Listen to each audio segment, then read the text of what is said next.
To avoid doing something like that, I am going to set up my... Here we go. It comes as a notification. Alright. There it is, coming as a notification. I just want to hear if I sound alright.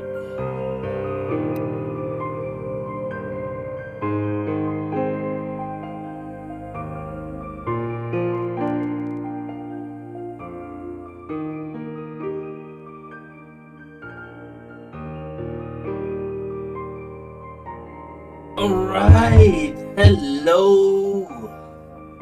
Wait a second. There we go. Hello, ladies and gentlemen. My name is Ned, and welcome to my research stream. Essentially, that's what I'm going to be calling this stream. I had no other ideas here. I wanted to call this a few other things, but research stream is the one thing that just stuck in my head. So the reason why I'm calling it that is because right now I have a video out called Kingdom Hearts 1's retrospective, and so I've played Kingdom Hearts 1 last year already. I played all of these games last year. I've already beaten this game, right? My experience with this game is going to be now for research purposes only, because I want to get a better idea of what this game is before I, slap my judgment on it. When I originally played this game in particularly, I did not like it. Holy hell, I did not like it. I considered, while playing this, I considered skipping it multiple times. Legit, I considered skipping this game so many damn times. I was surprised. Did I hate this game so much? Was it that bad, Was the game that bad that I considered skipping it? Turns out no, it wasn't, right? And I'm gonna explain as we play through it why I was considering skipping it and why I did not like the gameplay specifically. The gameplay itself, I still don't gel with it. It is very, very strange. I'll explain as we play through it, but I'll give my full-on thoughts of that once we get into this. Anyways, this is going to be the first research stream. Hope you all enjoy. If you do, leave a like, subscribe, and continue to join me for these research streams as we go through the entire Kingdom Hearts series. This is going to be Chain of Memories first, or Chain of Memories, and then we'll do Kingdom Hearts 2 and Kingdom Hearts Birth by Sleep, Dream Drop Distance, and then Kingdom Hearts.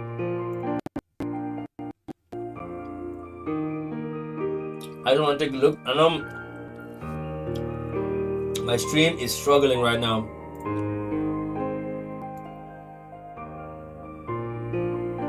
Alright, live.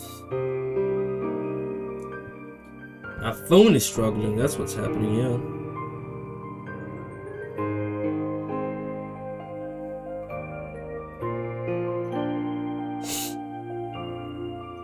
There we go. Alright. So, we're gonna get into this. We'll see how this one goes. Sorry. I had something in mind that I was trying to do. Right. Never mind. Let's get into this. We're gonna play it on Proud, obviously, so that it's not a brainless experience. Yes. We're playing it on Proud so that the experience isn't completely brainless. I really just want to experience something, And so, this will be... Oh, hold on. As is tradition, you have to silence the opening sequence. So I'm going to be talking over this, and I'll explain why this game... The backstory of it. Essentially, Chain of Memories is originally a Game Boy Advance game. It's a game that takes place directly after the first game and just before the second game. It leads into the second game and explains why the beginning is the way the beginning is in the second game, essentially. This version of the game is the remake, essentially, of that Game Boy Advance game. That's why a lot of the portions of this game will seem like it doesn't fit in a, you know, full-on PlayStation 2 game. It doesn't have that kind of production to it. Like a lot of the cutscenes, you don't see a lot of cutscenes in general. It's also the only handheld Nintendo title. Oh no, there is one more. I was gonna say it's the only handheld Nintendo title that does not that has a playable space, whereas it originally did not.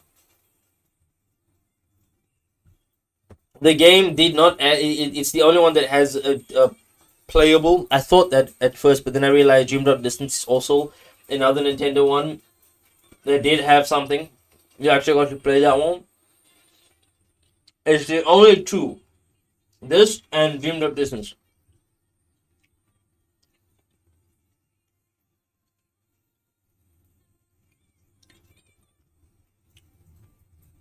Where you actually get to play this one instead of just watching it.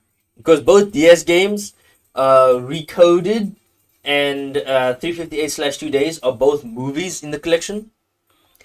I'm gonna watch them with you guys, but I'm playing them on the side as well. I'm not gonna probably play it on stream, but I'm playing it on the side just to have an understanding of how the gameplay was. It's a very strange one because you get to actually play it as the Organization 13. This, on the other hand,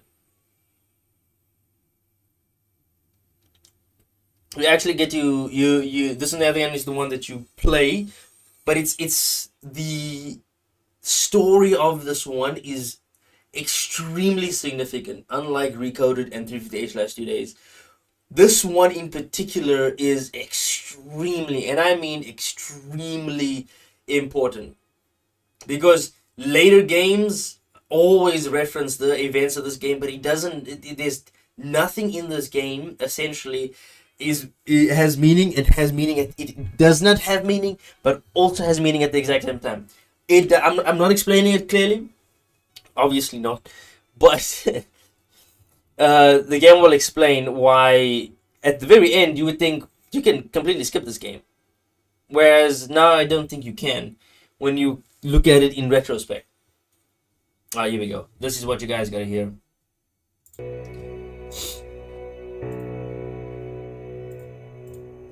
Along the road ahead, there we go. Something you need.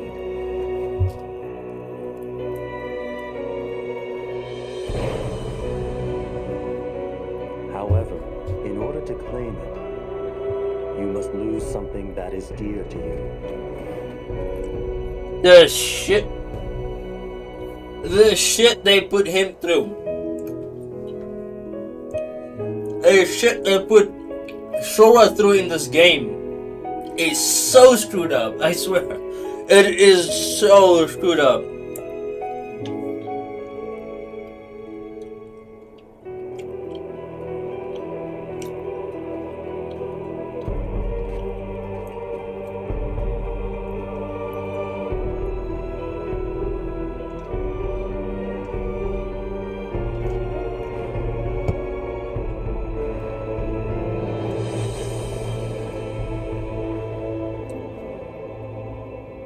Yeah.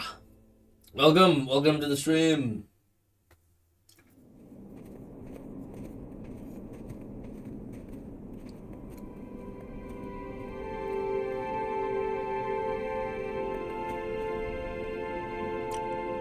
What are they saying? I hate this when the game does this, when you don't know what they're saying.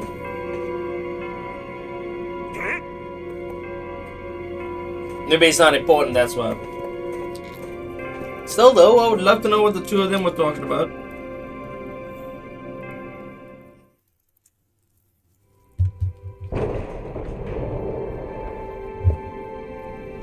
Also, the way it plays out definitely screams handheld. Because I played the Game Boy Advance version of this as well. It's also really good. Story-wise. I'll explain why gameplay-wise it just does not work.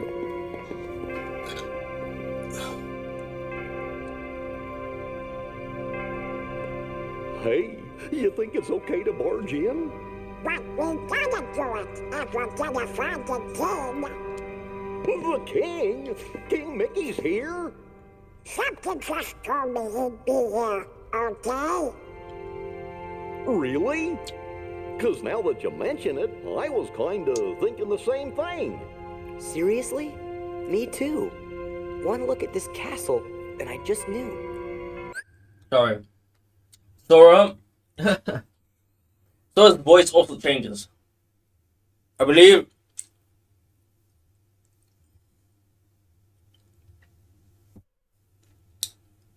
Sorry about that. I believe Sora's voice actor changed for this game. It was originally a different person in Kingdom Hearts 1, but from this point onwards, it's a different voice actor all the way until the third game. I think it's the same voice actor from this point onwards until the third game. They had the same voice actor. But for the first game, it was somebody else. I don't know what happened behind the scenes, but it's definitely a different voice. Our very best friends. They're here. Yup, guess great minds think alike. Wait, hey, hold on. It can't be just a coincidence. Oh no, Timothy. You don't mean that. Yep, I had it too. I had the exact same feeling. Gorge, maybe it's contagious. No, something's screwy. We gotta go take a look. All right, Where are you going? that way, to the door. Are you scared? Don't be ridiculous. Come on, let's go, Goofy. Hey, fellers, shouldn't we shut the door behind us before we go? Sora!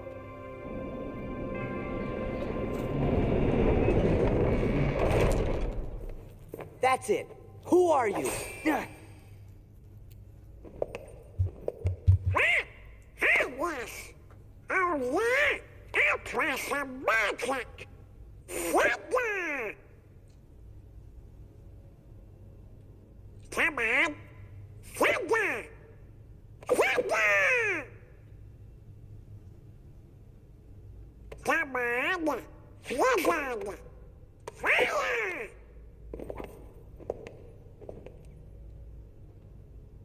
Why isn't it working? I should think it's obvious. Oh my The moment you set foot in this castle, you forgot every spell and every ability you ever knew. In this place, to find is to lose, and to lose is to find.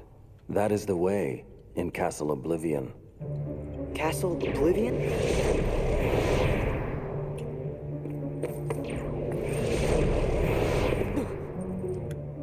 Here you will meet people that you have known in the past, and you will meet people you miss. I miss? Riku! You mean Riku's here? If what you want is to find him,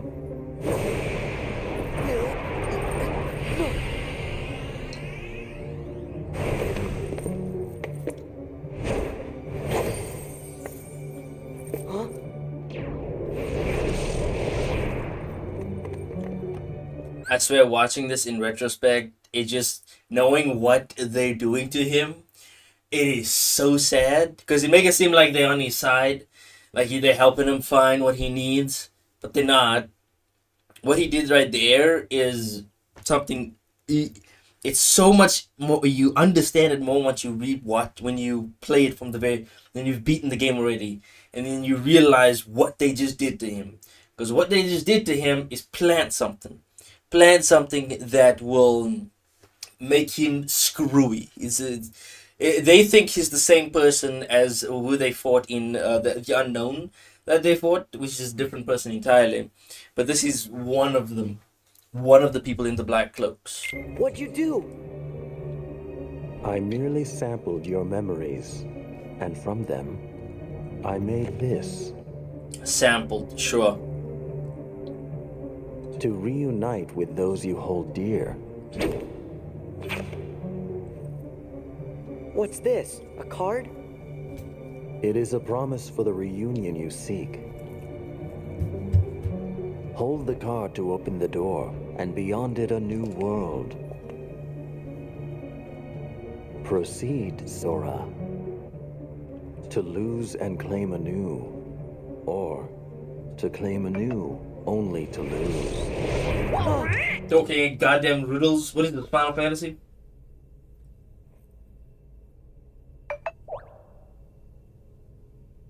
Come on. Let's go.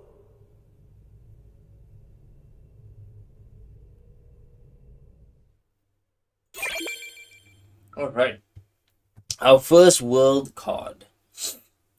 They'll be giving us a bunch of these. This is how the game essentially works, and I'll explain it in a second.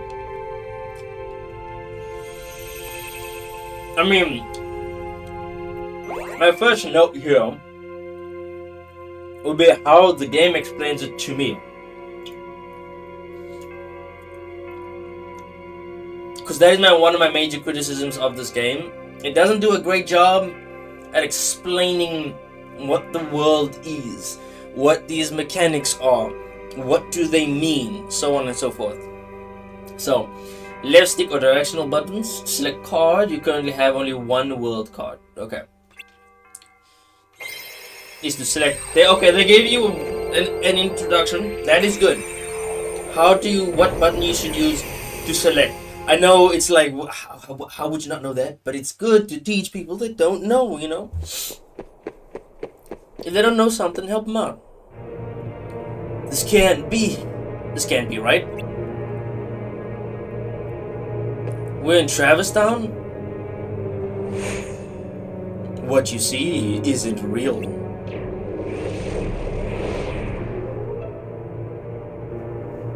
This is an illusion created by your memories ingrained in that card.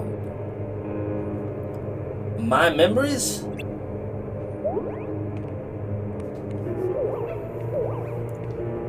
Forget about that, Sora. We lost Donald and Goofy. What? Nah, Donald? Goofy? Guys, where are you? What did you do to them? With them, excuse me. They are at the mercy of the cards now. Master the cards and their strength will be yours again. Here we go. Cards. What he said right there is the bane of my existence when playing this game. Cards.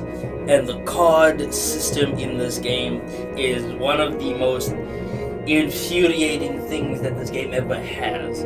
I'm so glad they threw this away when they did the other handheld titles. Because when they substitute the cards with the other handheld titles was just commands. Whereas you would just have specific commands that you can combine together to create more powerful commands. It makes more sense than cards, because cards fit in a turn-based style combat rather than what they have here, because I'll show you how this can be broken and workable. The game actually does it, they explain to you, right, that you can use specific styles of cards. They advise you not to. It is not recommended because it is a much more risky play. But it is the way to break the game once you play it in a risky way. I'll show you in a second.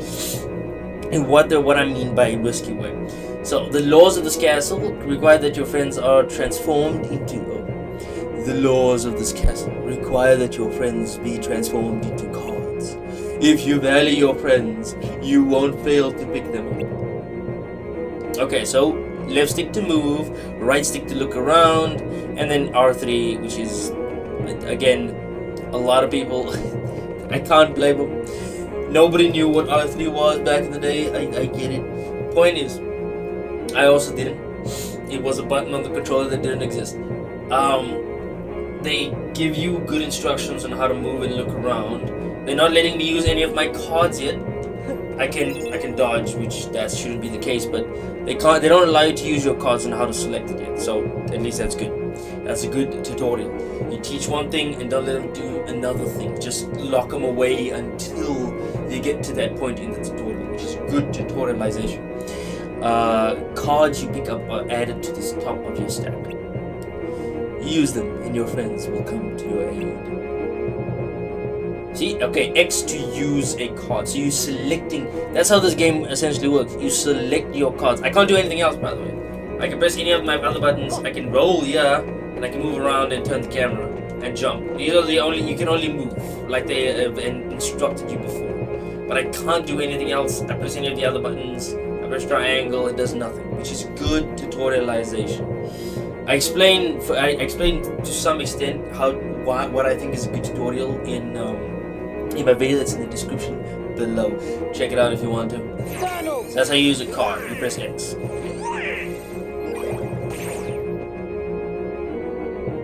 The cards you use vanish, but they will reappear to aid you time and again. Cards are the hearts of your friends. Everything in this castle is ruled by cards. Whether an enemy or a door confronts you, cards are the only way to proceed.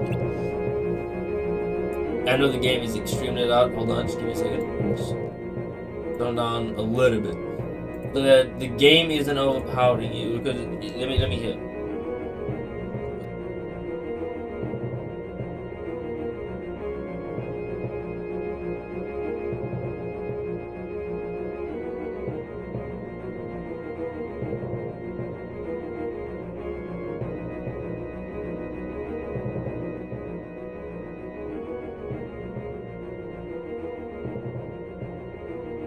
It's a little bit better now. Okay, as long as my voice is loud and the audio mixing is not my strong suit. Okay, it is not. But you mustn't forget your own strength. Here we go. See, now they're teaching you how to jump and roll, which is good. And they don't let you move on until you've done it. Right? So that's also good tutorialization so far. The tutorial is doing a great job so far. First thing for yourself, move, then use the cards. Okay? Move, jump. Gives you a basic idea. The game won't move on until you do what they've instructed you to do.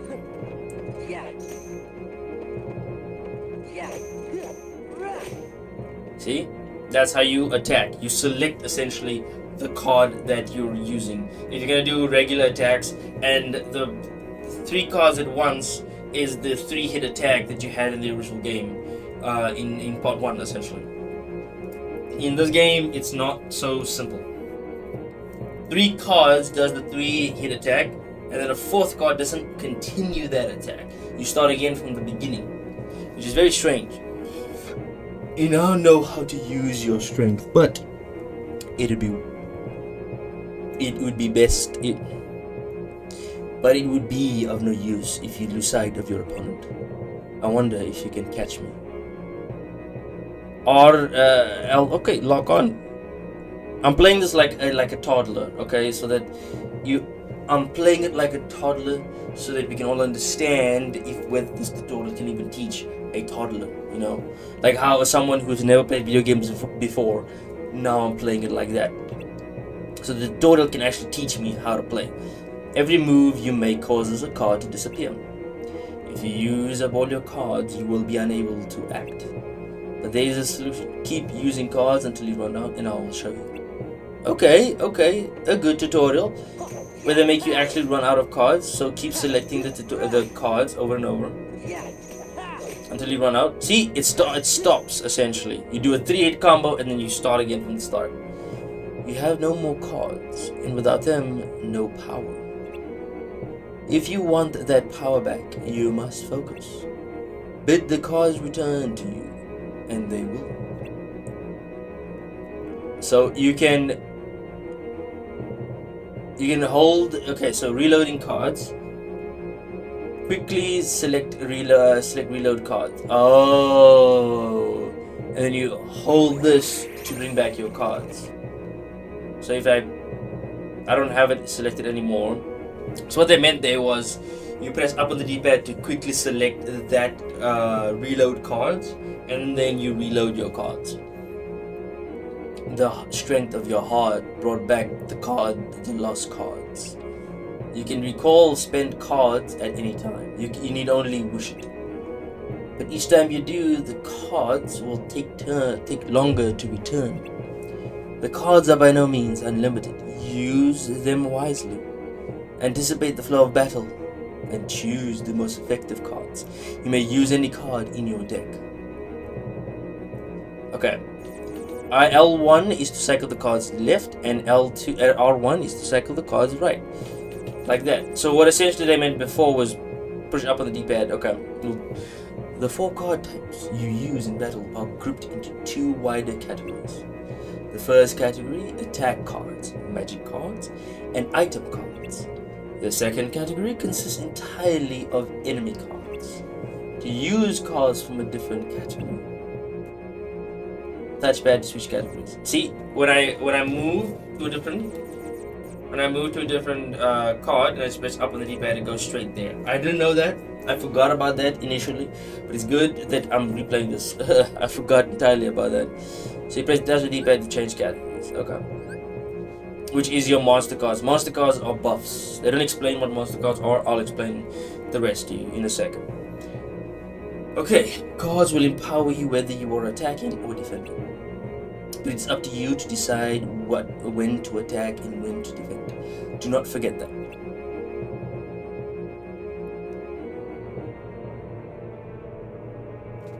Here we are.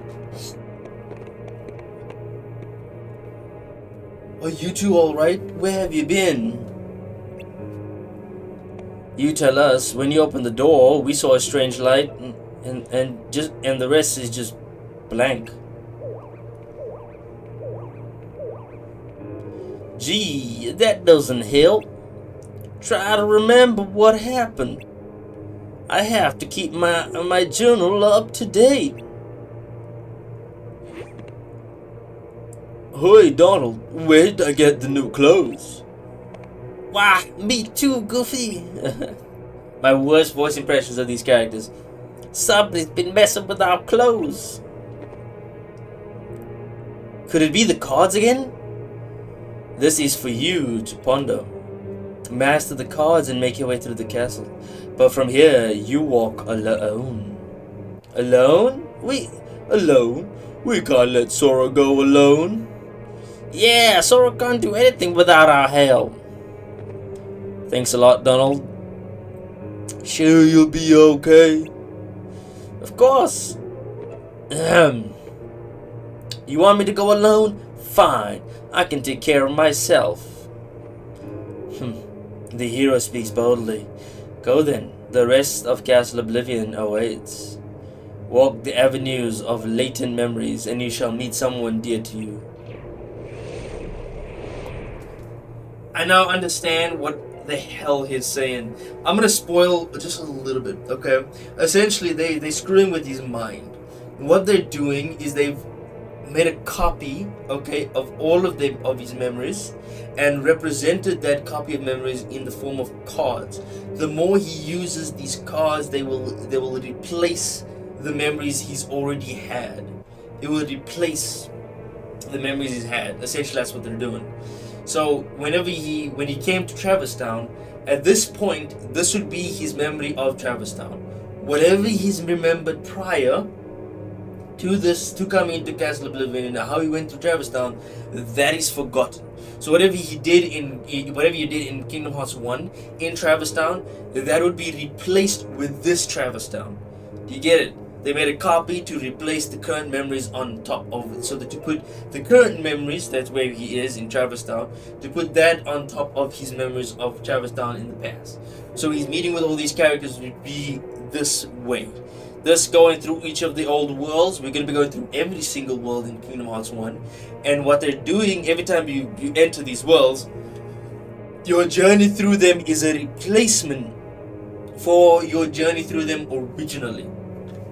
It is so smart, but also sinister as hell because of what they're actually doing. They're doing this so they can slowly add new memories to him, right? So to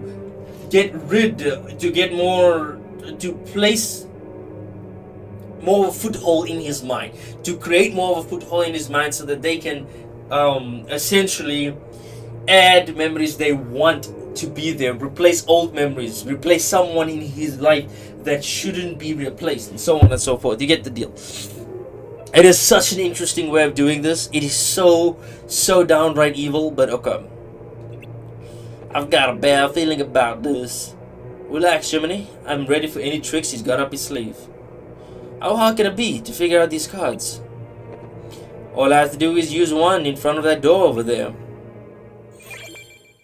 Key of Beginnings. Okay. I'm gonna be not wearing my headset for the majority of this, so I can give a good explanation. Traverse Town. So you understand that essentially this Traverse Town journey is going to be a replacement for the original Traverse Town. It's the only area he goes to where he still remembers the original Traverse Town. Because any of the other worlds he go to next, he won't remember being there prior. That's the crazy part. He won't remember being there prior. And that's essentially what they're doing to his mind. It's whatever he's saying is complete lies. Okay, he's absolutely lying to him. You know, manipulating him. You get the deal. I'll be right back. I'm gonna get me something to drink, something help ease. And he's now there's something to listen to and look at.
Got me something.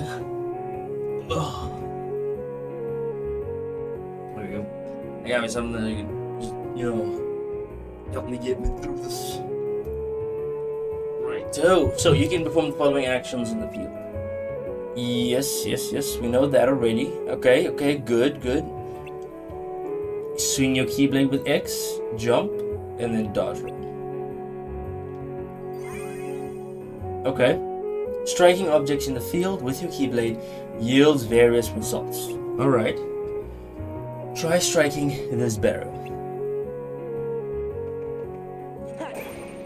Okay.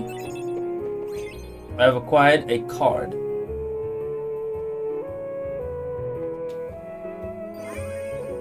There we go. Marked objects can be lifted and thrown. Approach and press triangle to lift. Okay. So approach and press triangle. touching a heartless on the field starts a battle. But you can strike the heartless again to gain the upper hand. Press triangle to throw or X to throw. Okay.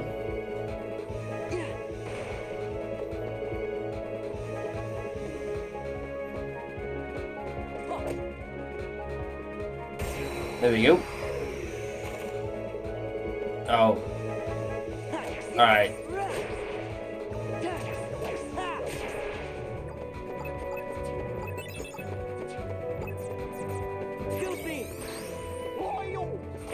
Oh, they card breaking me and they haven't taught me about card break yet, so I'm confused.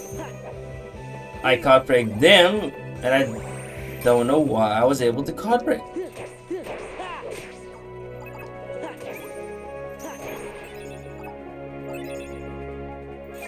Would you look at that? I was able to card break, but they were also able to card break. What is card break? But I don't know. The game hasn't explained it to me yet. It's very interesting. To open doors in the field, press triangle in front of the door. Hold on. The game hasn't taught you this either. Is when you strike other objects, you get Moogle points. And Moogle points are very important. I'm gonna be very honest with you. Moogle points are so important. So I'm slowly learning how the game works, and I'll explain even more than the game does, and that's a fault of the game. You don't get this explanation, so when you go through this game yourself, it is a bit of a head scratcher. It's not too much of one, but it is a bit of a head scratcher. So much so that I actually looked up YouTube videos to give me a better explanation, right? And they did. I watched a video. If I can find it again, I'll link it in the description. He gives a great explanation on how to play this game.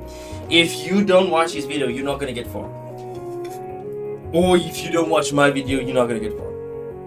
Especially in this game, you'll come to an absolute standstill. There will be an enemy that is going to really hold you back. It's gonna be your stuck point. You're not gonna be able to get past that. I'm telling you now, if you stick with what the game is teaching you and don't look up any videos, if you stick to that and you don't know what you can do and what is the best way to play this game, you'll be stuck. And you will never be able to get past that because of how the game works and how its mechanics works. It will take you a very long time to actually figure that out, right? Unless you're like super smart and know what the hell you're doing, or you're just really smart and figured it out. It's very difficult to do so. The game doesn't teach you what I'm about to teach you, and it makes this game so much easier. Alright, so I press triangle. To proceed to the next room, you need a map card. Map cards are used to synthesize new, unexplored rooms. Okay. First, select the map card you want to use. And they say left stick is to select the card, triangle is so you can switch card types. If you just want a specific card type. If you want red, green, or blue, and I'll explain what each of these are, because I don't think the game explains what these are. And then circles to cancel. So we cannot choose anything but the blue one. The number you see in the middle of the screen is the criterion for opening the door. The criterion displayed now means that the door will open with a value of 1 or greater. You need to pick a card that meets this criterion. Cards have marked values from 0 to 9. 0 cards marked with 0 are special cards, which meet most criteria. And so most criteria will start with like a 0 or 9 and less, or you can get a 7 or 6 or higher, or a 0 like that. For it correlates to the number. That's why they're saying 0 are very important, because they fill most criteria. The card without a marked value is a key card. Key cards can only be used at special doors, which is essentially this one. It is these golden cards, and I'll explain the colors in a bit because I don't think the game does an explanation of them. My explanation is from experience and that guy's video. it significantly helps with a lot. The swirling crystal in front of Sora is called a save point. If you knew the first game, you should know what that is. Stand near it and press triangle to open the save menu. Okay. I'm gonna continue to break these, because break the boxes. If you're gonna be playing this game yourself, do what I'm doing. Break the boxes and collect the Moogle points. The reason why is the Moogle points are going to be the most useful thing in the entire game.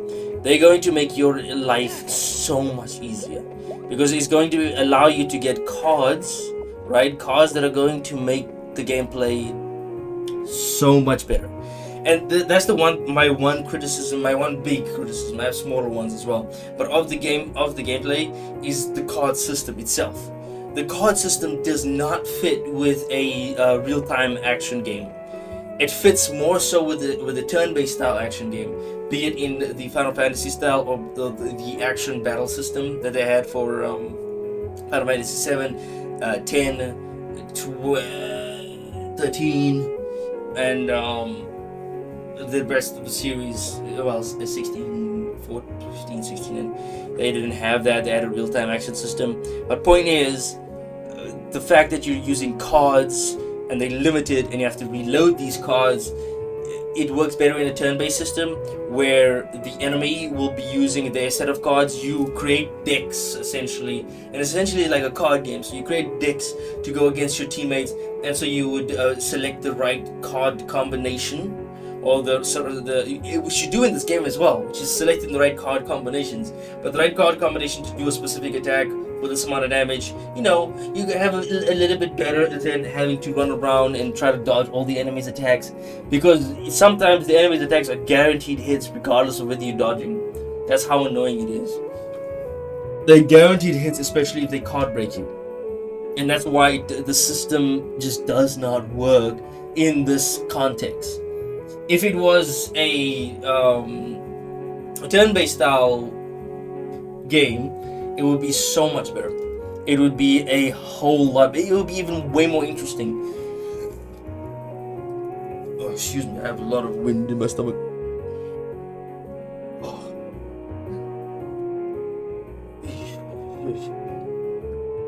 oh my god. The amount of wind, jeez. But yeah, so the point is, this system itself does not work because it doesn't flow well with the combat system that you have in this game, since you have to stand still for a lot of it.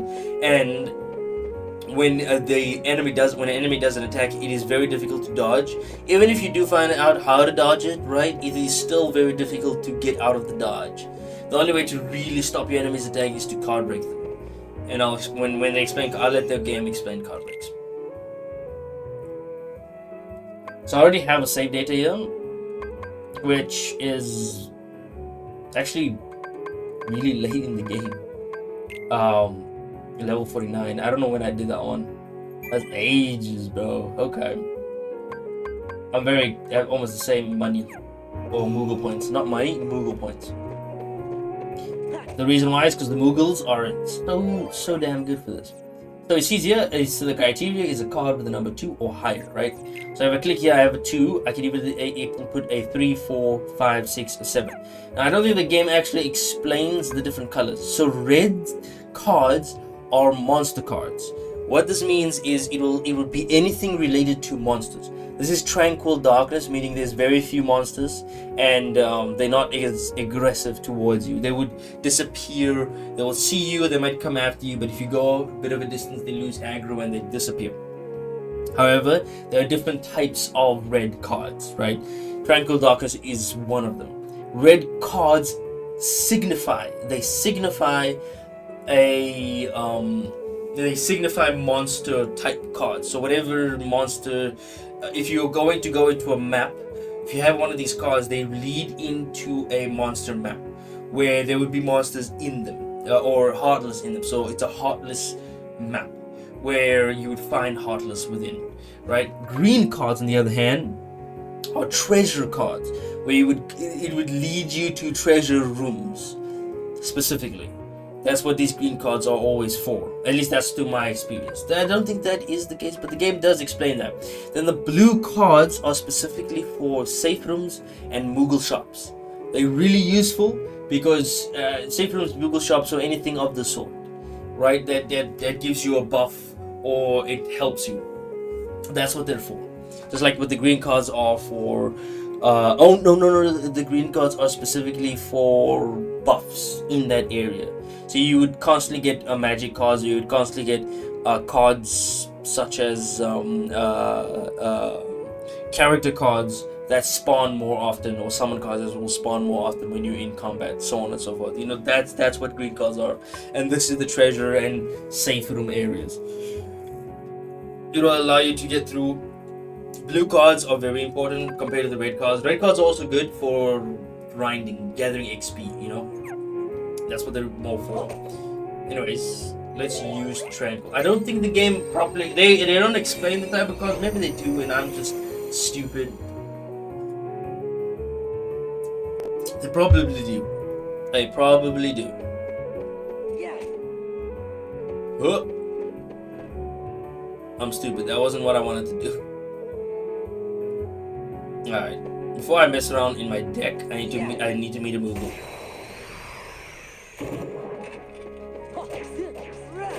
Also, I'm on proud, so I have to really set up my card very early on. I might die or get very close to death.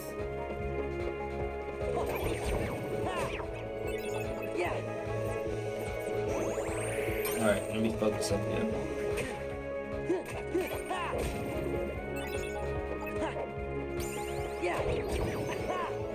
I leveled up, which is great.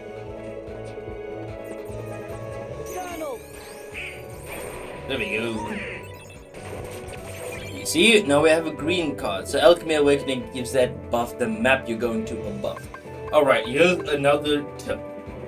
I'm so glad I watched this video because the game does not explain this tip, okay? Or it doesn't give you you have to play the game this way. Any other way you play this game is going to add difficulty to it, regardless of what difficulty level you're playing on. So if you prioritize health, it's pointless, okay? Prioritizing health is pointless. CP and slides are the most thing. You can never upgrade your health. You don't even have to upgrade your health at all, okay? You might even play as a glass cannon. That's completely fine. Enemy attacks can be completely one-shotted. You don't have to worry about health.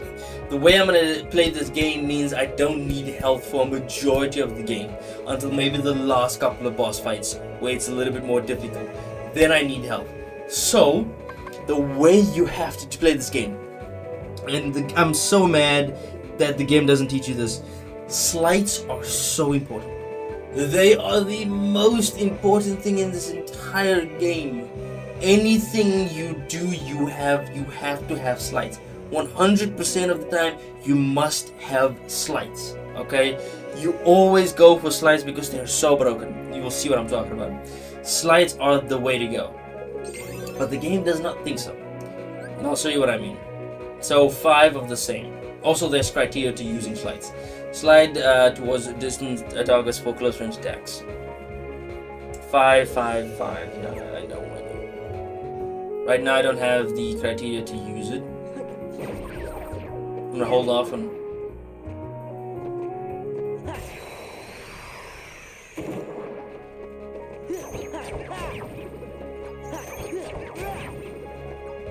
I wanna make sure I attack so often. Because later down the line they're gonna really help me. The more I do attacks.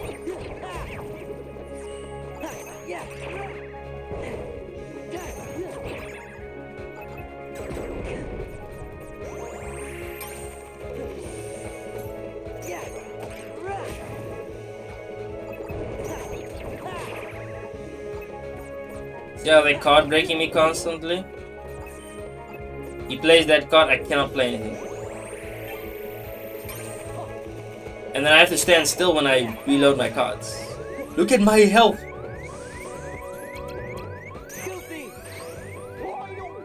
I'm already about to die.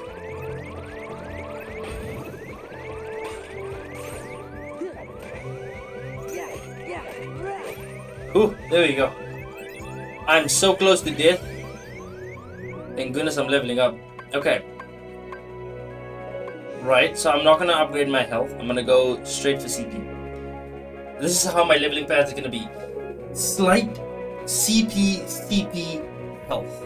Slight CP health. Because I believe the slight path, and I'm just gonna look this up real quick. I have to look this up.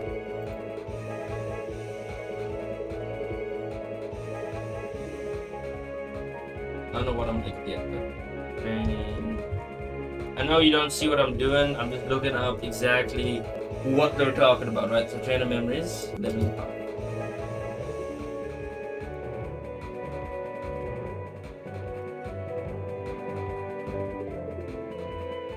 I'm not. Oh, but what's the best choice? No, I just want to see.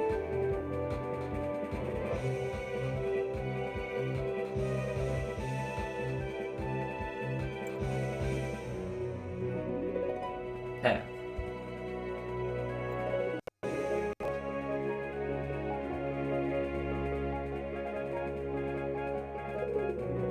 I just want to see the.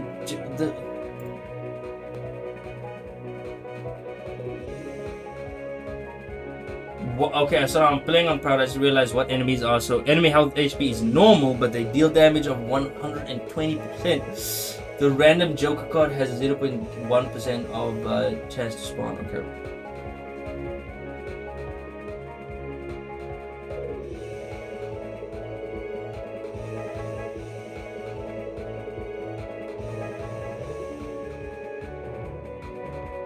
Regarding Proud Mode, I recommend adjusting your priorities to CP, slides, and HP like that. Right. I know that. I know CP first, but slides every time you see one.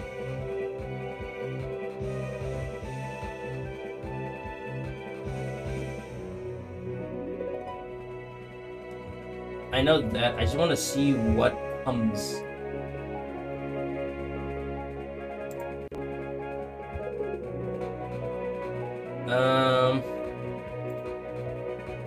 Okay. Hopefully this. Give me just a table. You absolutely suck. Why is there no table? Just show me the table of what comes at what level.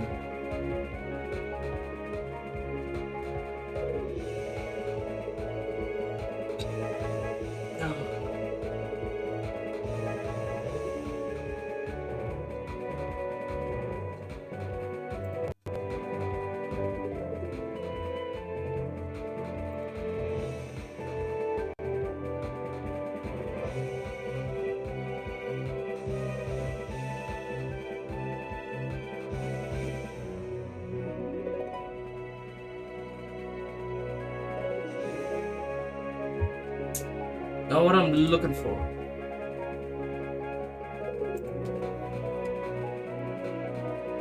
I'm just right. What?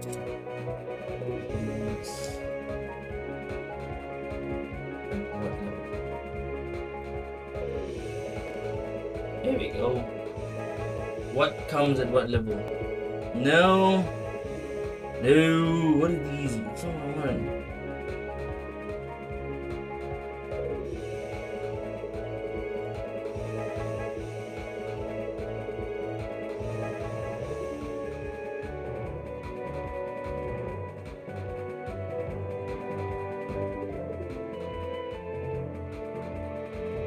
I'm not looking at how to beat the damn game. I'm sorry about this. It's taking really long.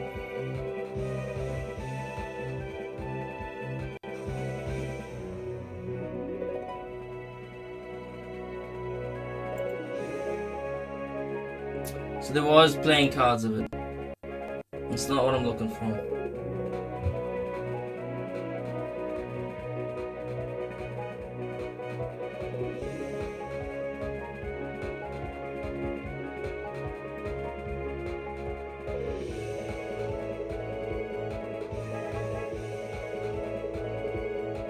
Thank you.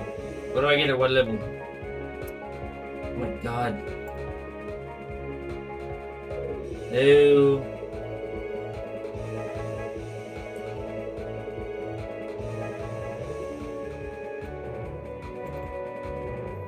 You know what? Let me just ask, at what level do you get slides? So I can plan out how I want to do my leveling. What level?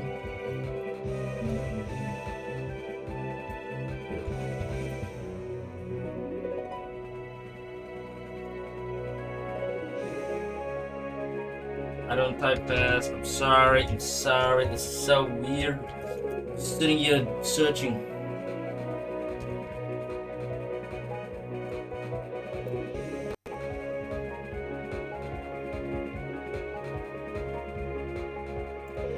There we go. I should have asked that question first. Okay, so I want to know when can I get new slides? So Sora is offered 12 slides at level up bonuses. You have to find other ones. Yeah, I know that. The first is offered with first level up at level 2. Then every 5 levels up thereafter. So 77 gives you another one. 12, 17 through to 57. So every 5 levels until all 12 are learned. The slides leveled up, slides stack up if the slide bonus is available, but ignored. Then offered one level up after another until the stack is caught up.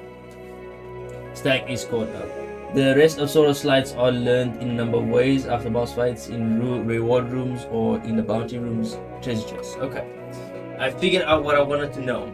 So every 5 levels, essentially, I figured out what I wanted to know. Every 5 levels will get a slide. So this is how I'm going to work it out, every 5 levels. So when I level up from level 3, I'm level 3 right now. Yes, at level 2, I took a slide. So level 3 would be CP, level 4 would be CP, would be HP. No. Because it's level 7 that I'll get it again, right? So level 3 would be CP.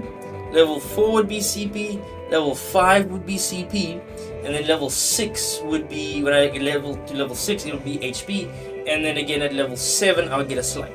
And I'm gonna go like that. 3 levels I'll do CP, 1 level I'll do HP, and then I'll do slides. That is like the best leveling path, so that you have the most amount of CP to use a lot of cards, and the most amount of slides, because slides are super important. With that understood, I just leveled up my HP. I'm so bloody stupid. I am so stupid.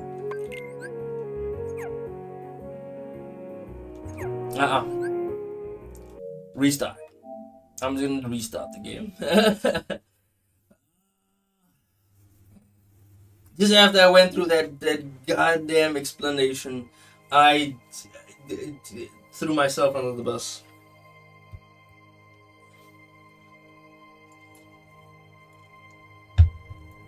Just when I had the great explanation, I threw myself under the bus. Such an annoyance, man. Can't believe it.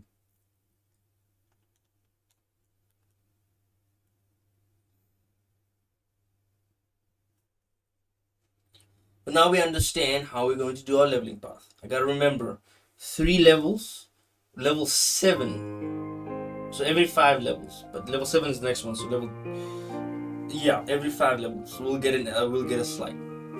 So we'll do it in that path.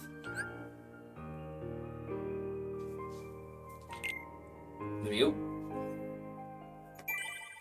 That way, ooh. I don't know what the hell I'm doing.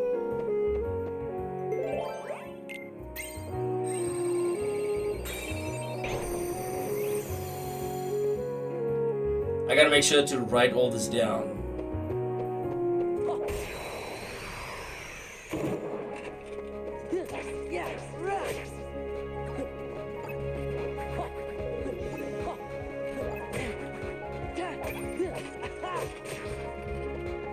Thank goodness their health hasn't increased.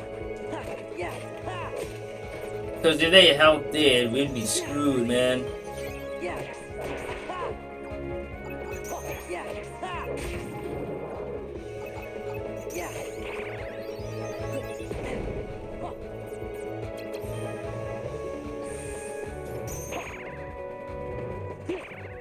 Good God, the card break is crazy.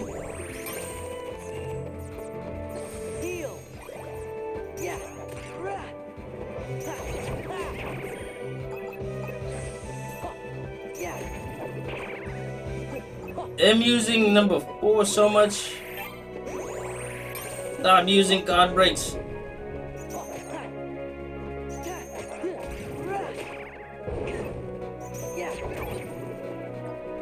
Good God.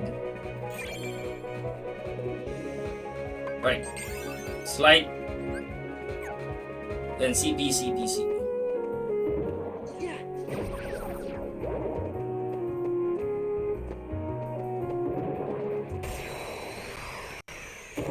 Good God.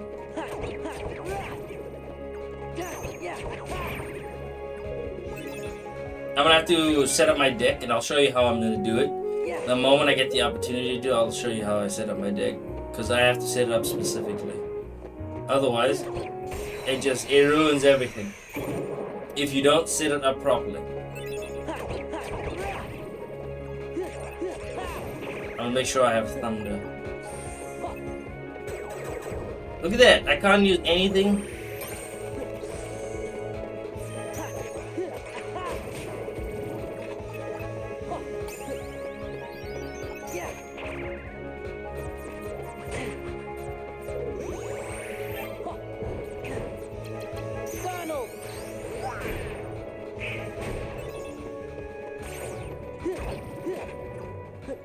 But I use just there.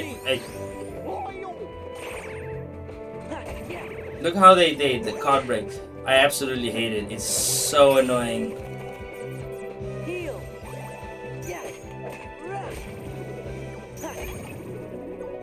Such an annoying movement. Alright. CP. I'll explain once. I'll let the game, because the game does explain card breaks. Do they do a fantastic job at explaining card breaks? No.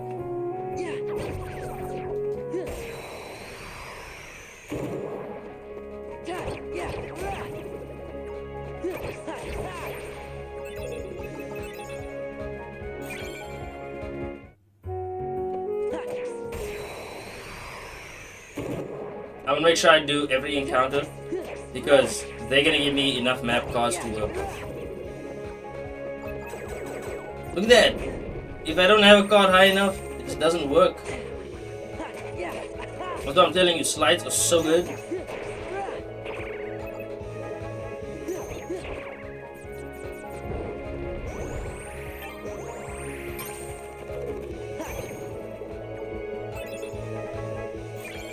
There we go.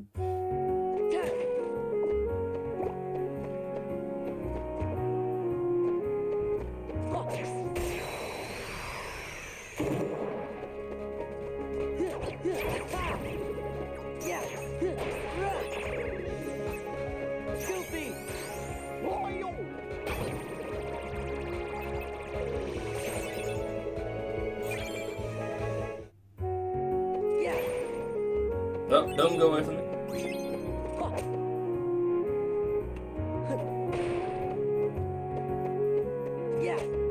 Alright. This door embezzled in bell zoned with a crown are special doors. They're not wrong. Extremely important doors, because they are essentially story doors. This is your goal. Go into all the story doors to get everything done, and the story portion of it is important, yes. It's only important for the first world, right?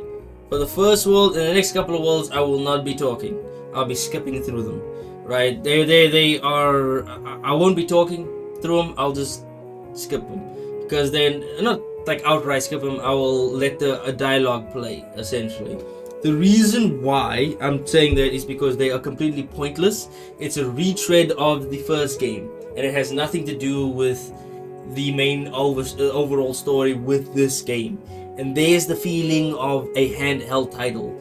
That is where it is. When you're retreading old story beats that you've had in the first game, you do it again in this game. And so it is completely worthless and pointless, right? To go in depth in it. It's completely, there's no need for it. That's why I'm not gonna be doing it over and over every single time. I'm not gonna at least read it. I'm just gonna press the words and read it in my mind. is what I'm trying to say. So embezzled doors with crowns are special doors. You need special cards called key cards to open these doors. But just having the key card isn't enough to open the door. You need the key card and one more additional card, meeting certain criteria. Picking up map cards that meet the criteria and you can open the door. Yeah, I know. So 1 or higher is pretty easy to do. Because you give up a card for this. And my advice is to always use the red map cards. You see how the red map cards all have to do with Heartless on the other side? They're all Master cards, essentially.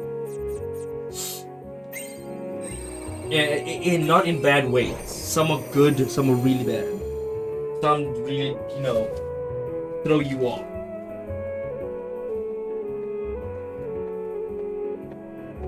The first one is important. It actually means something. Fighting alone isn't as easy as I thought.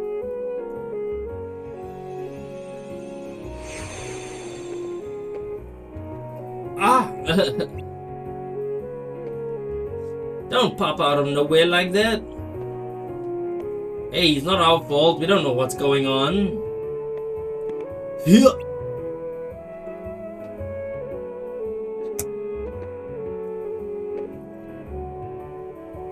Pluto? Things keep getting stranger. What's Pluto doing here? There's nothing strange about that. We came to Traverse Town with Pluto, didn't we? Did we? You see? No, wait. According to my journal, it was before you met Sora that you came to town with Pluto. Why, he's right. We were chasing after Pluto and that's how we ended up in Castle Oblivion. But aren't we in Traverse Town? Well, it's not really Traverse Town. I think the card created this Traverse Town inside Castle Oblivion. Well, who cares about all that? It's too confusing. I don't know where we are, but let's just keep moving forward, defeating Heartless. We'll get somewhere. You better be careful, or it's the Heartless that are going to defeat you.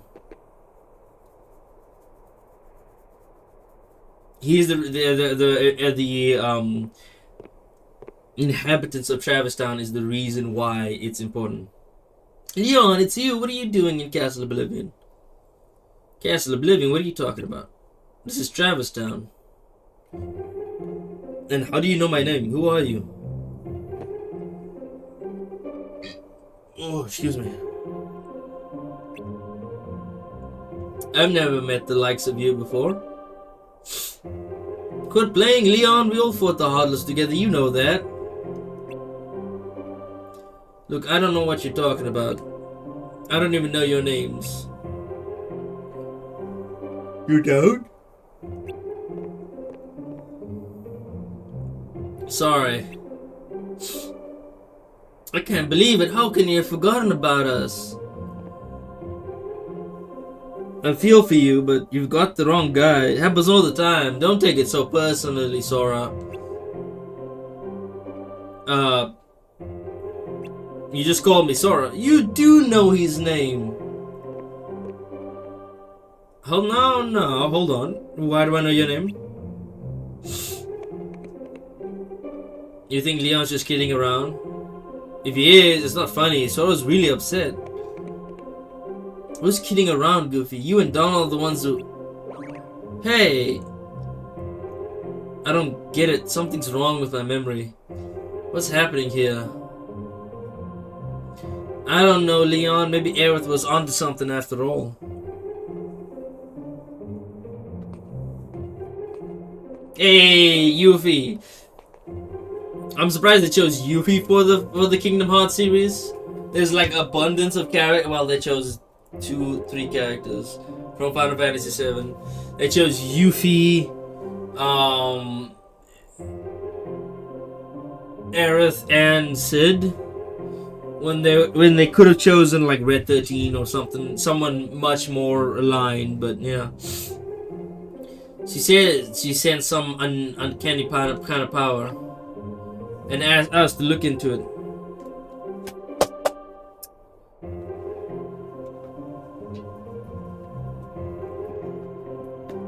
Apologies.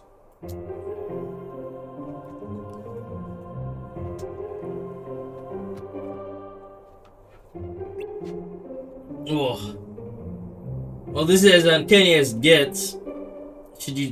Maybe you should take Sora to see Aerith.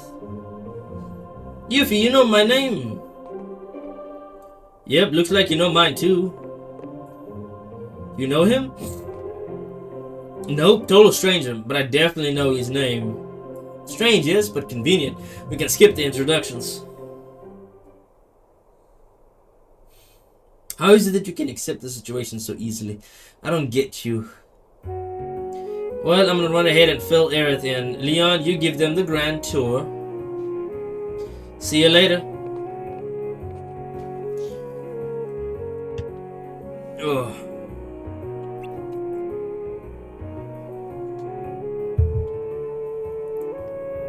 I guess there's no use pondering over it. Come on, follow me. But there are heartless wandering around town. I better teach you how to protect yourself in battle. And here is the second tutorial. See the numbers printed on your cards? They range from 0 to 9. Higher number means stronger cards. Okay. That's not true, but okay. If you and your enemy both play a card at the same time, the higher card wins. Okay, I see what he meant. You see what I mean? That right there is a good explanation as to why this game should have been turn-based rather than real-time. Because you don't know what your enemy is going to play, and you don't know what their enemy don't know what you're gonna play. So when you play a card and your enemy plays a card, they don't play it after seeing you play a card. You play cards at the exact same time. And so you would attack, your enemy would attack, but if your enemy puts in a card that is higher than yours, your card breaks would have been a lot better. It would have worked so much better if you put out refine the kinks and whatnot. Turn-based would have been much better for this game rather than in real time. Anyway, go on, try it out. See, if I play a card, he can't play. If I play a card, he can't play anything. You see? And then the card breaks. See how it works? Playing a card higher than your opponents and breaking their defense is called a card break. See, they explain what it is. So I don't have to explain it. Playing a lower card results in your attack being deflected. Even powerful cards can be deflected if the enemy card is higher. Whoever is on the losing side of a break is left wide open to attacks. Don't let that person be you. Cards with 0 as their value are special. Yes, this is why you have 0 cards. No matter what the card enemy plays, you can break it with a 0 card. This is why zeros are super important. Because if he plays even a card that reaches 21, right, a number like that, you can still play a 0 and block all attacks. That's how you use 0 cards. But they take up a lot of CP since they're so special. No matter what the card enemy plays, you can break it with a 0 card. But if you play the 0 card too soon, the enemy can break it with any card they play. In other words, it's the most powerful card if it comes last, useless if it comes first. Try to make the most of it. Yeah, I know, that's good explanation on how zeros work and how the number cards and card breaks works. There are good parts of this tutorial, and this is one of them. The not explaining what I had to explain is not great. Card values also affect the cost of assembling a deck. Keep that in mind. Now it's time to teach you how to stock cards. This is another thing that the game teaches you, which is correct, but here's how they teach it. How they teach it to the player. You don't have to use battle cards one at a time. You can assemble 3 cards and use them all at once. This is called stocking cards. Stocking cards and using them in threes is much stronger than using cards individually. Yeah, I know. Go on, give it a try. Stock any 3 cards in your deck. So hold on. I'm going to stock cards like this.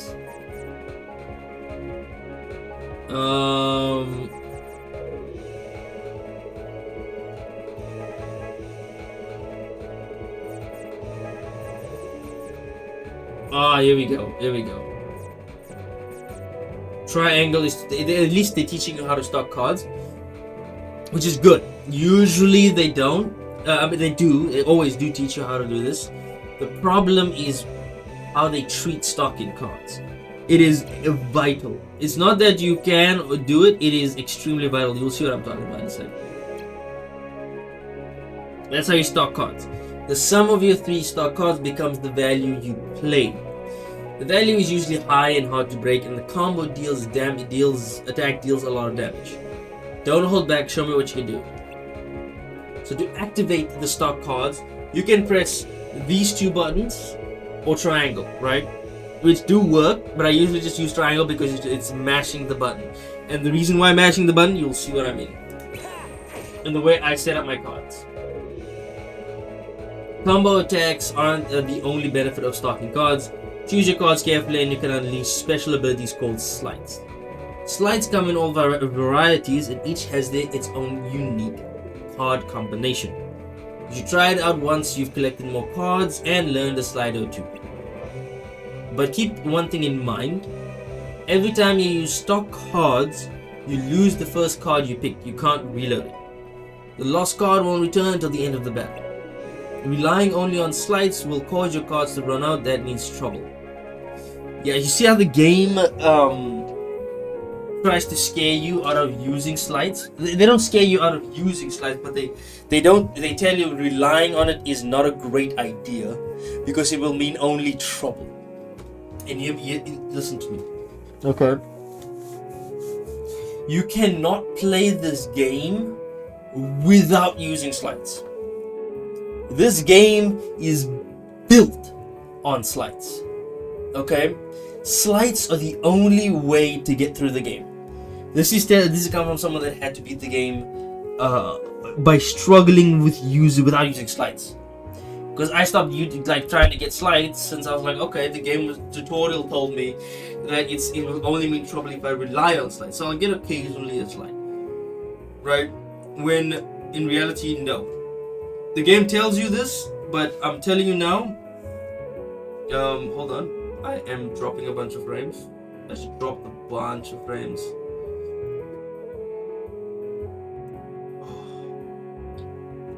I'm telling you now. Slides are gonna be so goddamn useful. It's crazy. Alright? The slides will break the game.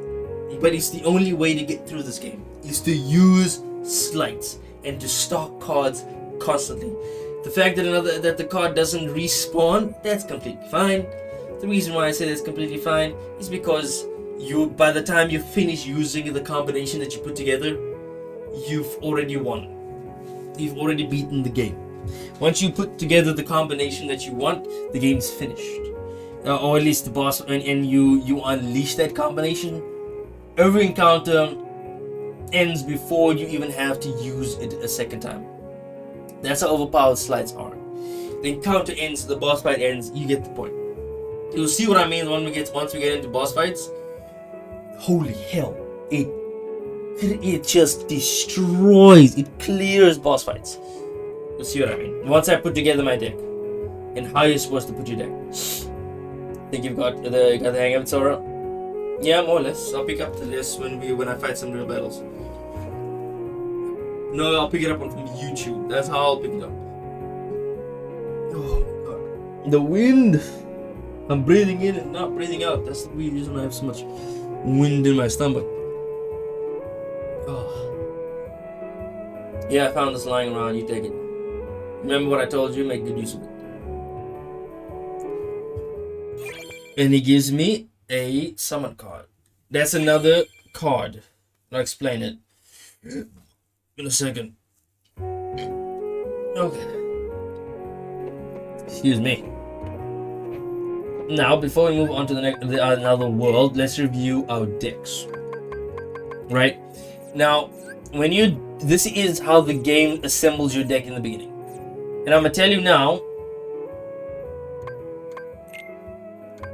this is how the deck looks. It is, and I'm gonna tell you now this deck is trash. I thought it was good. This is trash. Trust me, it is absolute trash. It is pointless putting high level cards in front first and then putting a 0 at the very end so that you can take off whatever ability the enemy is using. Completely and utterly pointless. It is trash. Just throw it in the garbage. Immediately start putting up the deck that once you get a Moogle and then you get the right cards, immediately put up the right deck, and therefore you'll be able to do it properly. Because you see, I have only one of these for now, which is fine. I will completely clear it. That entire side, I will clear it. There must be a button to clear. See, and you can sort it out, right? Switch decks. You can switch decks, and then you can check out the slides that you have. These slides are going to be, I'm telling you now, it's going to be the most powerful thing in the game. Nothing beats slides. Nothing. I'm telling you now, it's nothing. It is so overpowered, it's crazy. Alright, 3 or higher. We can do. What's 0? I'm gonna hold on to 0. We can do this for now. I don't have many cards. I'm holding on to it until I get like maybe a Moogle shop. Moogle shops are what's gonna be essentially our bread and butter. Okay, Moogle cards are gonna be our bread and butter. Once I acquire them. Right, here's another level. Level 4. It's level 6. That's where we're gonna level up our health. So just keep getting CP until we reach level 6.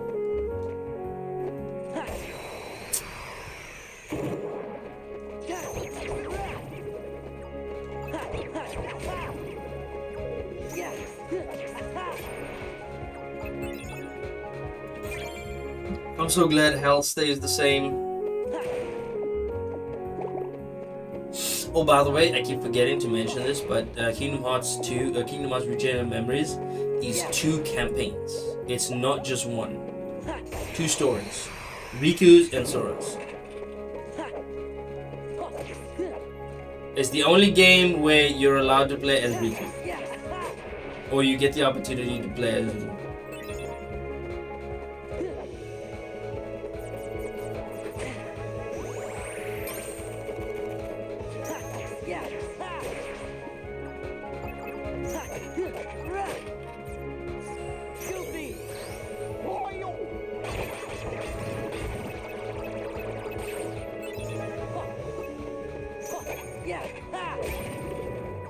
Here we go. Not a Moogle shop, but okay. I'll take it.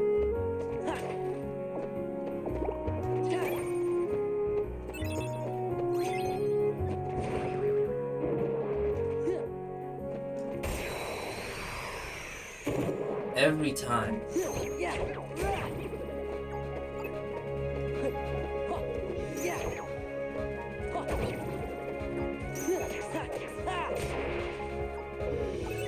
Oh my god.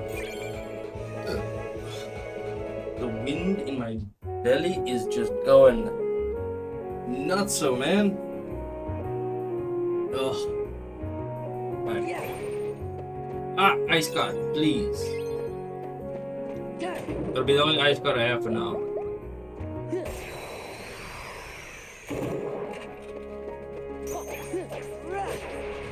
Oh, goodness me, man.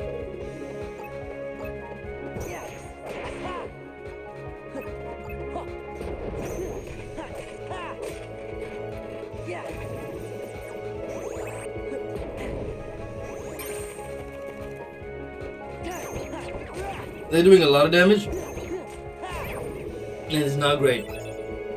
Uh-oh. Okay, red nocturnes. Okay, I'm glad I actually got the red nocturne. That's gonna be super helpful. Why is that gonna be helpful? I'll tell you. It essentially, it will increase what I'm about to do. increase damage at least for what I'm about to do.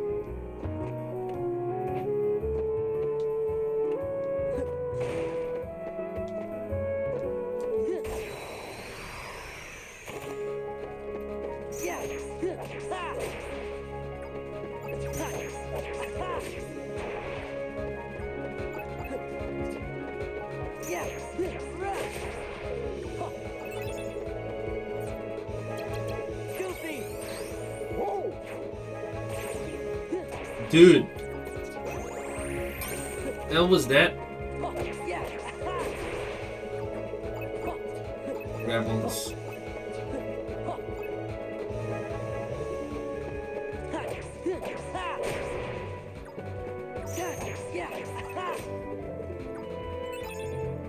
Come on, give me a Muglurum already. Alright. I know that's the door we have to go into.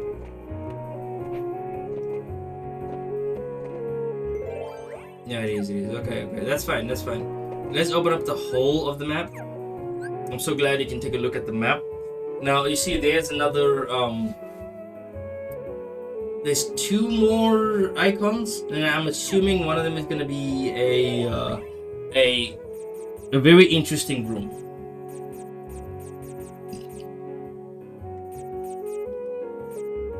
I need a Moogle room, like, really badly. But then 0, jeez. Very few I have 0. This is the only 0 I have.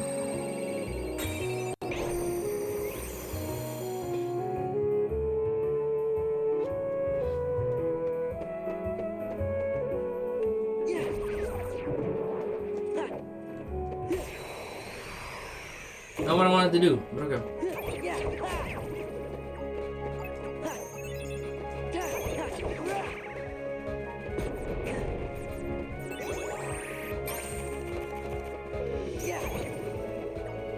Moogle room.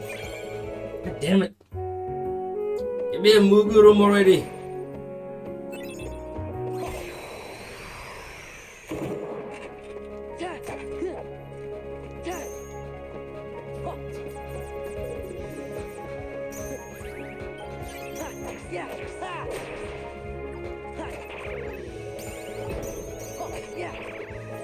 God. That's why I hate this.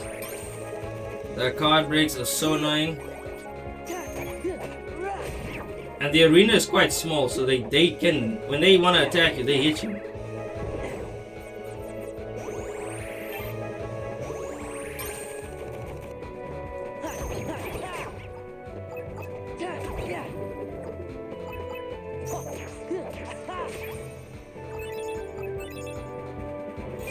Okay, I don't think I'm gonna get a move room for this.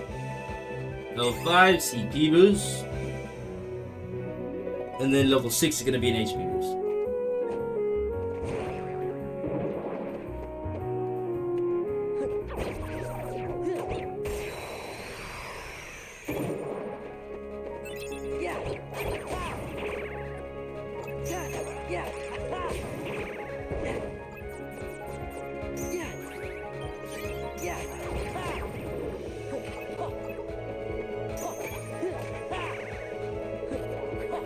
Give it.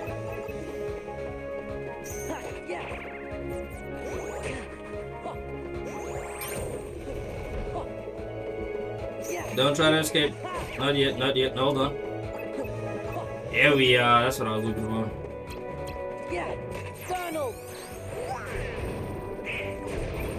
Never mind. He cleared that shit.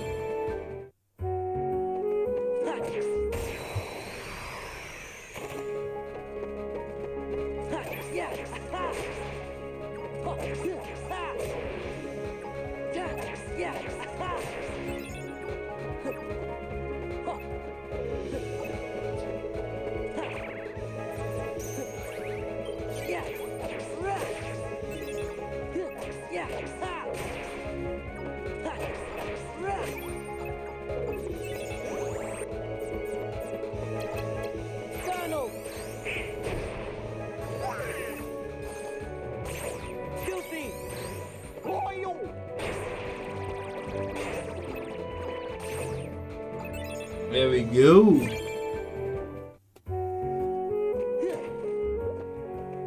don't think I'm gonna be able to get a Moogle room in here. Like at all.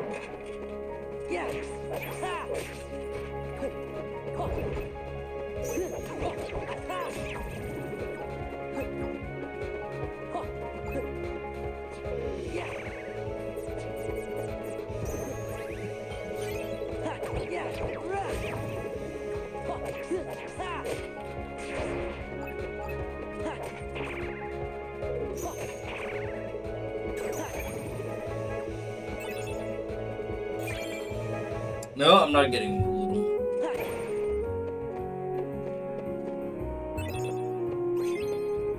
Right? One more. At least let me try and get one.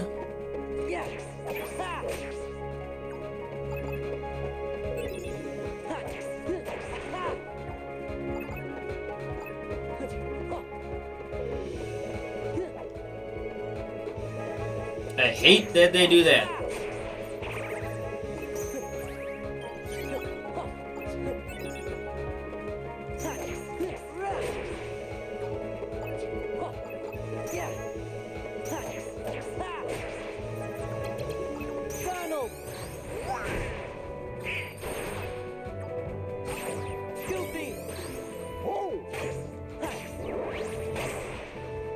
Oh my god, I thought he was gonna do a smash.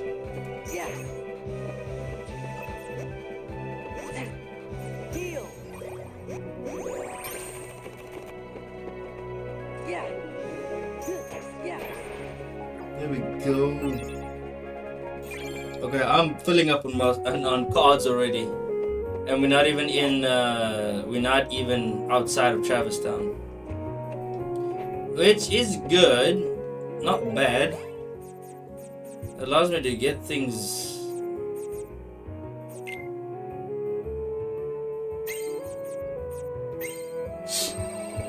It allows me to get things quicker. Or get two things quicker.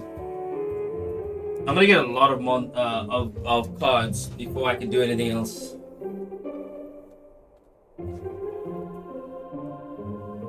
Aerith, have you forgotten me too? I don't know whether to say nice to meet you or good to see you again. I don't think I know you, but I still feel like you belong here. Yeah, exactly, like we've never met, but it still doesn't feel weird knowing your name. I'm telling you, we have met. We took on the Heartless together. We were a team. It feels like you're right, but I can't remember. I guess you won't remember what you told me in Hollow Bastion when I sealed the keyhole. We may never meet again, but we'll never forget each other. See, you do remember. It's right, Leon. I'm saying you. I remember you saying that too. You did say that. Because I can't write it off as a coincidence then. I don't remember having any memory of it, but I still remember. But I still remember. I think your heart is doing the remembering for us. My heart? We don't know you, Sora, but your heart is full of memories of us together. Those memories must resonate in our hearts too. Maybe they tell us things we couldn't otherwise know. So you're saying Sora's memories are affecting ours? These memories do seem to have a certain power. Maybe it's like that guy said then, that this town is just an illusion, something my memories created. And then there's someone special to you in this town? How did you... I get it, my memories are resonating with yours. Tell you what happened. Yeah, a friend of mine is somewhere in this town, I mean Castle Oblivion. Castle Oblivion, what's that? There aren't any castles in here. That's not quite what I mean. I love how now that I know, and I'm not so goddamn confused as I play through this, a lot of what they're saying makes so much sense to me now. You're still not sure what's going on yourself, right? Right, we just got here after all. I want to take a better look around. Then go have a walk around town. They are heartless, but that's no problem for you. So you know I can fight? I can't say I know, but I feel like believing you. Let's leave it at that. Good God. This is the only town, mind you. The only world that we go to where it is related to Castle Oblivion. Because the next couple of towns, he doesn't know jack about the people. Like, he doesn't know them at all.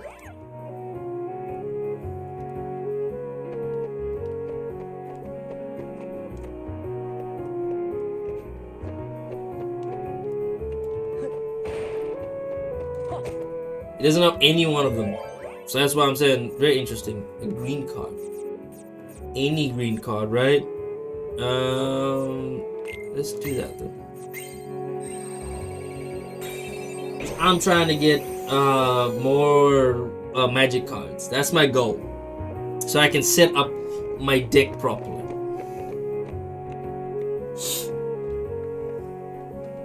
Well, what do you know? It's Sora. Wait, what am I saying? I don't know you. But you do look like a Sora. With the what with that with spiked hair and baggy pants. It's okay, sis. That's my name. So you heard of me? Well, I can't say I'm surprised. Hey, maybe you can help me out. A friend of mine's supposed to be somewhere in this town, castle of town. You got any ideas? Your friend, lately all this town sees is heartless. Can't even take 1-2 steps without getting attacked. In fact, this plaza's the worst. Word is, a jumbo-sized heartless shows up when that bell rings. If you value your hide, you'll get out of here while the getting's good. Okay. Gosh, maybe we should leave. Do you want to see the Heartless? No, we don't. I think I said that in the exact same manner. Doesn't matter because the Heartless is going to appear. The bell! Be careful, Sora. It's not that difficult once you have... But I can't get a Moogle to spawn for the life of me. I've been trying, so I can't get a Moogle to spawn. Hence why I'll just go through this as usual. Also, another thing that this game does great is it gives you the dodge ability without having you equip it, which is something the mainline titles still do.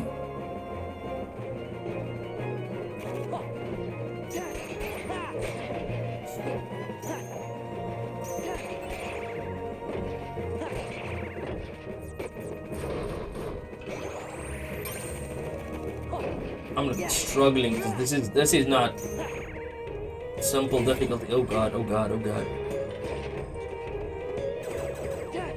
Look at that! Okay, he does have 6.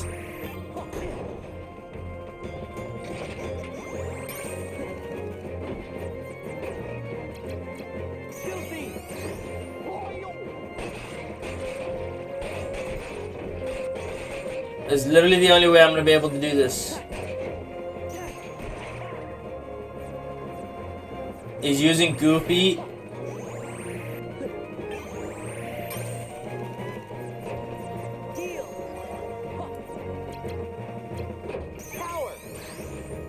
Oh, what? This is new.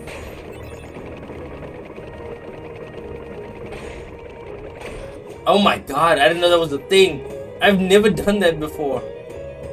Oh no, did I miss it? No, I didn't. Okay, that is good. At least they give you that. I didn't know they were gonna give you that on higher difficulties, but they gave you that anyways. It essentially helps get through certain fights, at least early game.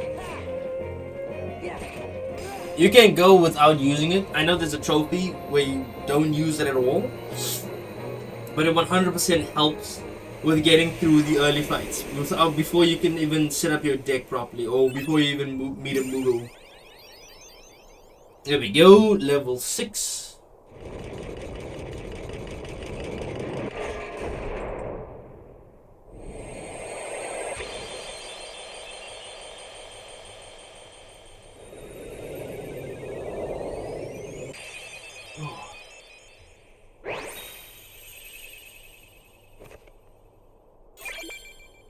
There we go. God armor. Again, monster cards.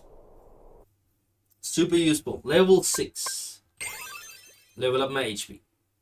And then level 7, we'll get another slide. I need to reach level like 22 to get the best slide in the game. 22 and then 25 gives you the best slides. So your friend wasn't here. No, I don't think I'll find him in this town. But he's somewhere in this castle, I just know it.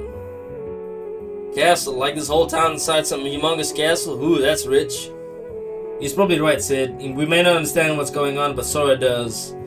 He can see that reality is bigger than just this world. I wish I was that sure. You'll be okay, Sora. No matter what shape reality takes, you can handle it. No, he cannot. This reality is shaping him. Maybe Sora in Kingdom Hearts 3, but not the Sora. He's still pretty young. Leon. Take care, Sora. I'm a little lost, but best of luck anyway.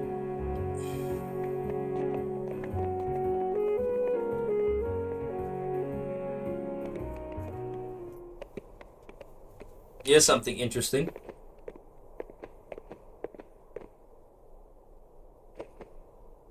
What's up?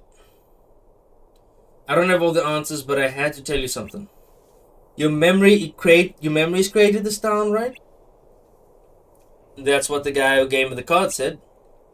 If that's true, then this town is just a figment of your mind, and so are we. But you can't be a figment. You're standing right here. The town is here too. But I'm not really here. I don't remember the things I should, and I sense things I shouldn't. Sora, beware your memories. In the journey to come, you'll be faced with more illusions. Sometimes the shadows of your memories will deceive you, try to lead you astray. Oh, so good. And when I saw this initially, I was like, what is she talking about? What does she mean? What is going on?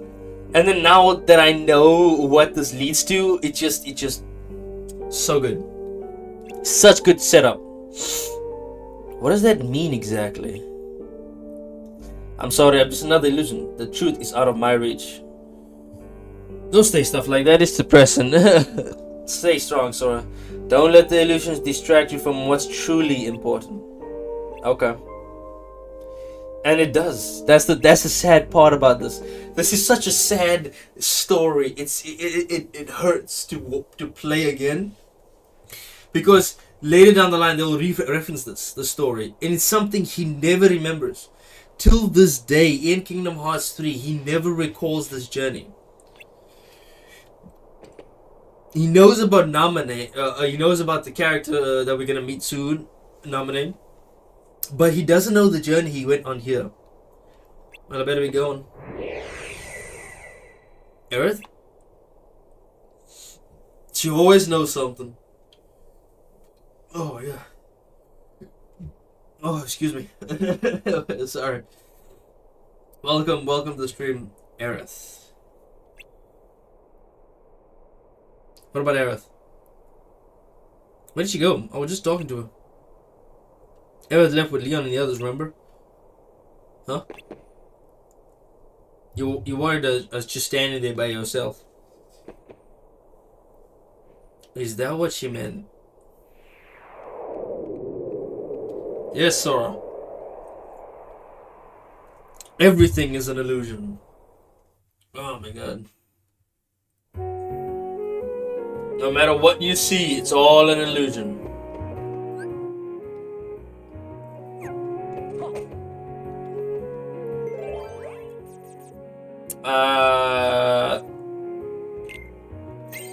Let me see what's down here. Hopefully I can get a Moogle card to make things easier.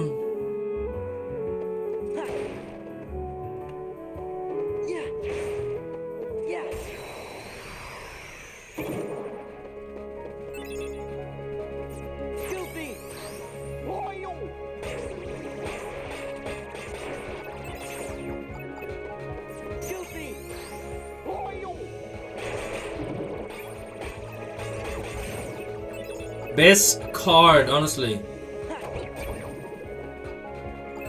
Way too good.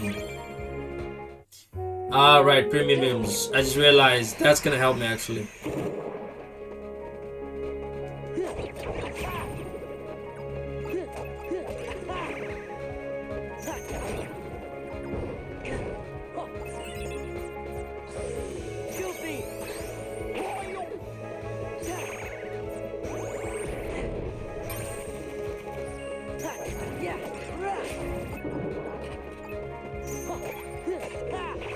Come on.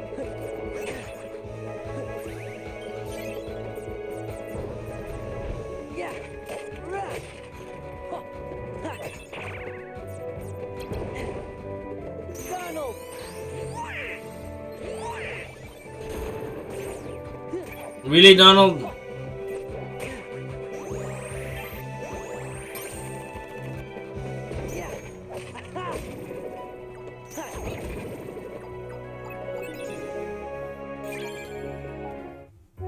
I doubt they're gonna give me a Moogle card, but it would be so nice if they did.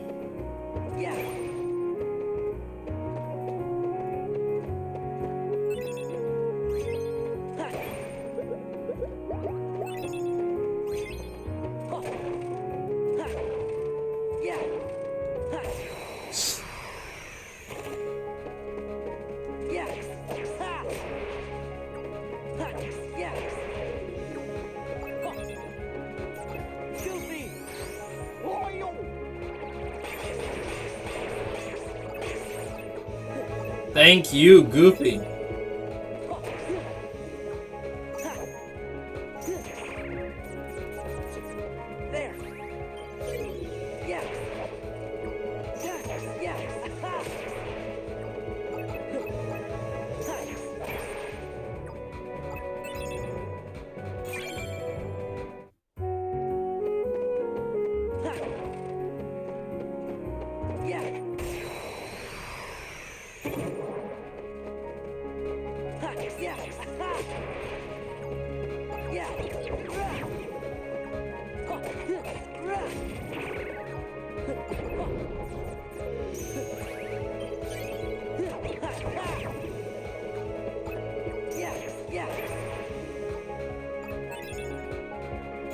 I'm actually going to use a foolproof strat. Watch me. It's going to be so annoying, but it's going to be a foolproof strat.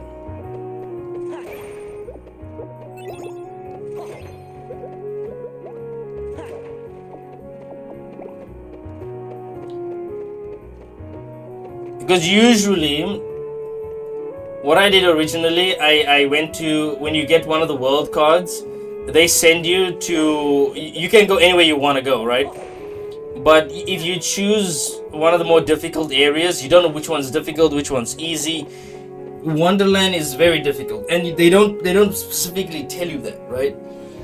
Obviously, because you go wherever you want to go. But I made a mistake of going to Wonderland and completely screwing myself over there, because it is one of the most difficult areas in the game. Now, for me, I'm gonna do something stupid, but it's gonna work out in my favor. Watch. It's gonna be something stupid. Watch. Here's what you do. You grab one of these premium rooms.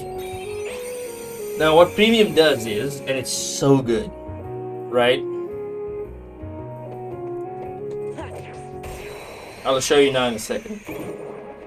It is one of the best things ever.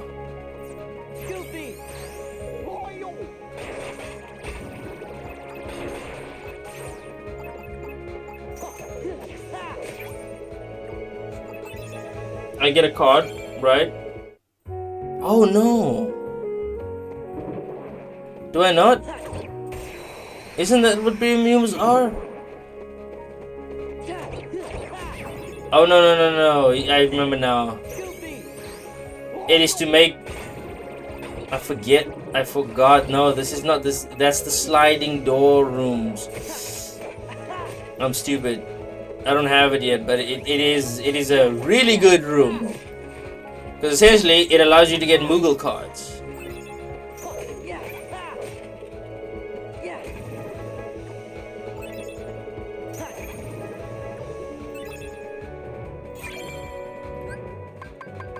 It allows you to premium your. I forgot. I'm stupid. And I almost got it on a 0. Premium cards are really good. They lower the CP cost of that card. That's why they're really good. Because essentially what they do is they lower lower the cost of the card that you're using. And in doing so, you can use that card however you want, essentially. But you can stop that card and not have to worry about it because it's only a one-time use. It lowers the effect of the card, but then it becomes a one-time use card. That's essentially what happens. It lowers the effect of the card, but it becomes a one-time use. And that sort of sucks. Like, completely. Alright. But it works in favor with your build or with your deck building.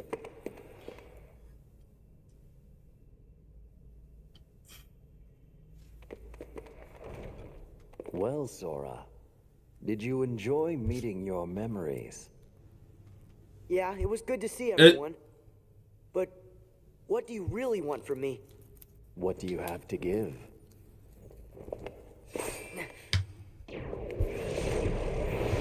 I don't know where the sounds are coming from. Hello. What do you want? No hogging the hero.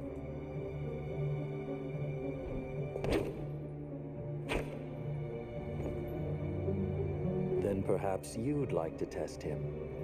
Perhaps I would. My show now, Keyblade Master. Oh my god, damn Who it. am I? Oh, my name's Axel. Got it memorized? You got it memorized. Oh. Good. You're a quick learner. So, Sora, now that we're getting to know each other better,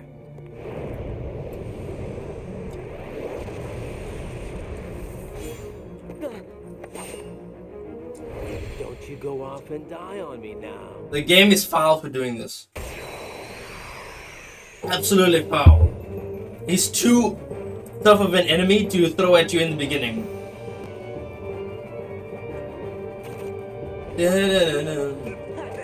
He's your first encounter.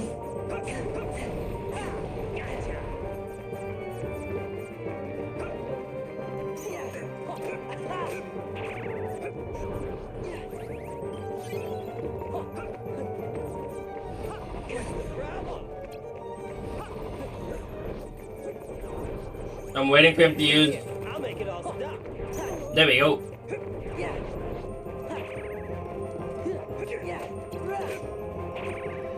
See, he sets up you. He slides.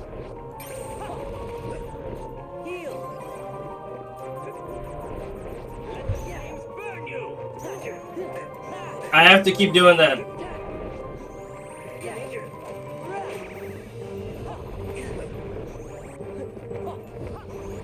I hate you. Stop it. The game is foul for this. Absolutely. Because you just started, right?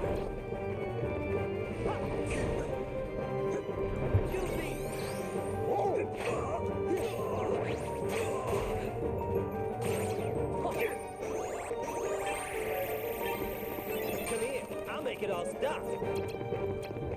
Ha, Goofy. Come on. Oh no, you used the 0. You son of a. Memorize heal.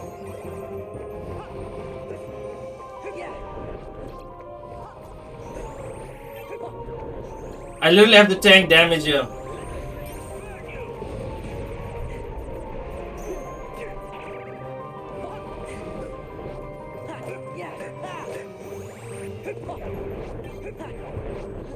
Yes, keep.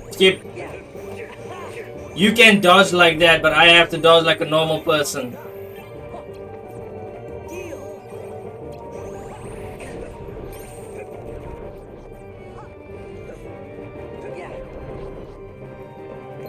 I forgot to lock onto him, I'm stupid.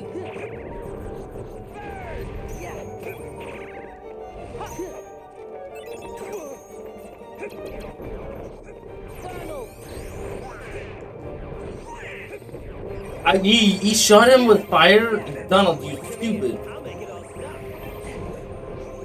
Because I have to do this while not having the right deck yet.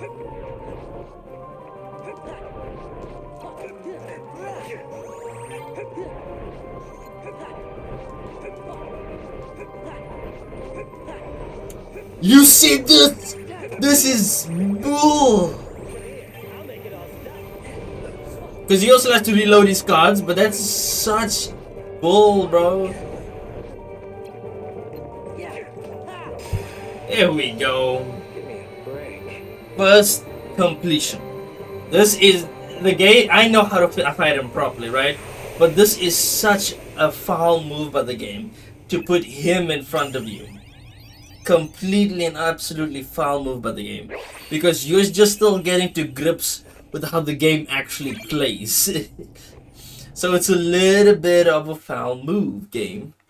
Foul move. Stun impact. Yeah, I get that, how that works. So very foul move, game. You Another one? What's it do?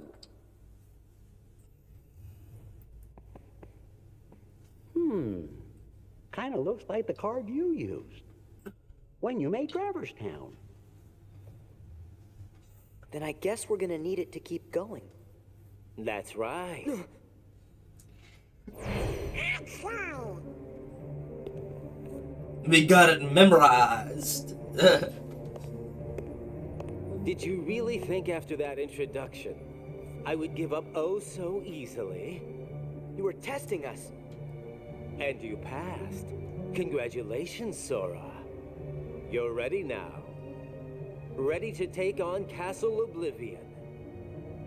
You will need to follow your memories. Trust what you remember and seek what you forget. Then you will find someone very special. You mean King Mickey and Riku? You will just have to give some more thought to who it is that's most important to you. Our most precious memories lie so deep within our hearts that they're out of reach. But I'm sure that you can find yours, Sora. I can't believe the game, the later games really try to give him a redemption arc, this character. Especially what he does to Sora in this adventure. Absolutely. Why me? You have lost sight of the light within the darkness, and it seems that you've forgotten that you forgot. The light within darkness? Would you like me to give you a hint? The way he said that. Sora, do you need it? I'm gonna figure it out for myself. If you're in my way, Don't worry, Sora. We'll protect you. Good answer. Just what I'd expect from the Keyblade Master. But be forewarned. When your sleeping memories awaken, you may no longer be who you are now.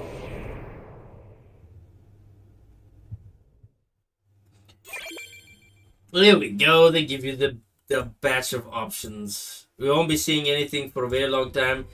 Essentially, now we are free to go to any of the worlds, and we won't be seeing any of the, what do you call it? We won't be seeing any of the story progression until we reach the end of all these worlds. That is the most. If we meet Axel again, you can leave him to me. Gosh, you think they are more like Axel than that other guy? There is no continuation of literally the story until we deal with. You see all these world cards that we have right now? Cool, right? But all of these world cards, until we reach the end of all of these world cards, we won't be seeing anything. What I mean is, we won't be. Oh, shit. What I mean is, the story will not progress until we finish all of these worlds. And all these worlds are just complete retreads. So, yes. I know I've moved to another floor. Okay, if you turn to this floor later, you'll need to make new rooms using new map cards. Yes, I know. That is good explanation. Good story. Not story, good explanation of the tutorial. Of how the world cards and map cards work. What's wrong, Jiminy? Well, you see, what Axel said back there worries me. What could he have meant by, you may no longer be who you are? I may no longer be me. How can I be anyone else? Of course. Still, you can't be too careful. Yep. Feels like just about anything could happen here in Castle Castle Oblivion. Oh, yeah. Now I remember. We'll be okay. Whatever it is they're cooking up, we'll be able to handle it together. Course we will. Like that creepy castle we explored together. The one with all those weird contraptions. When was that? See, they're starting to already forget. I can't remember. What was it called? Gorge. Oh, it was, Holly? Holler? Sorry, I can't remember. What? Stop goofing around. Goofy, sure you didn't make it up? They already, Oh, I don't think parts of his so. memory is already gone. And it is, I was very confused at this point, but now I understand it. The swirling spear in front of Sora is called a warp point. We can freely move to and from floors that you've already completed. Stand near it and press triangle to open the world map. Okay.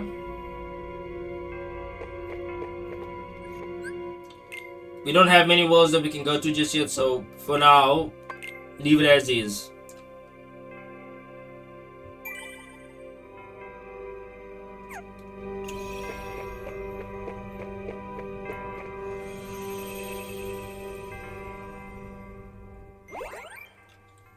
Now, initially I went to Wonderland. Big mistake.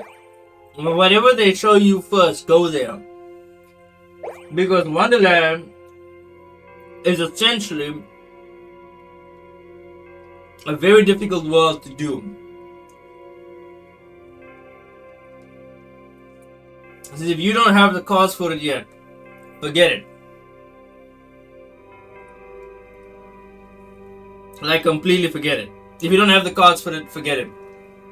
Because it will completely destroy you. That's why you go with Agrabah first. Once I get like a Moogle, then we're good. If I can get a Moogle going, like a Moogle shop, and then we'll be alright.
I'm back. There we go. Right back.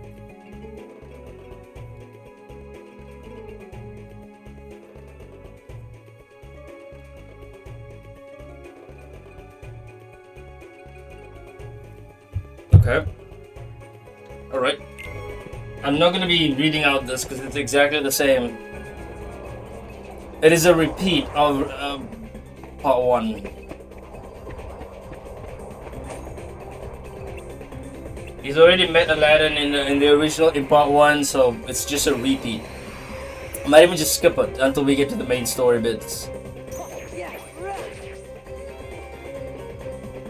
I'm considering skipping it, so you know what? Let's skip it. Aladdin! Yeah, give me that Moogle points. Aladdin! Absolutely perfect.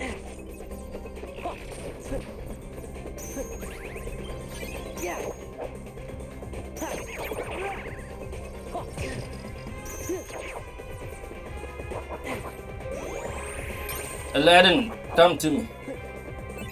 Hopefully I get a Moogle place. I really need a Moogle shop.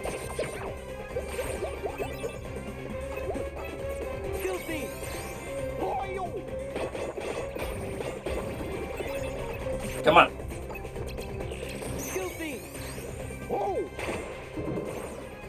More! Jeez, okay. I didn't think it was gonna be this crowded.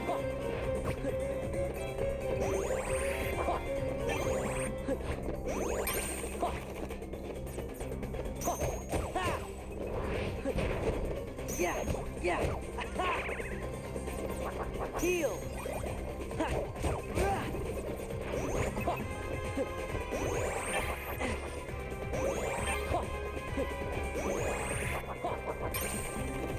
Come on. I'm mostly focused on the side of the screen. I'm not even seeing what the enemies are doing.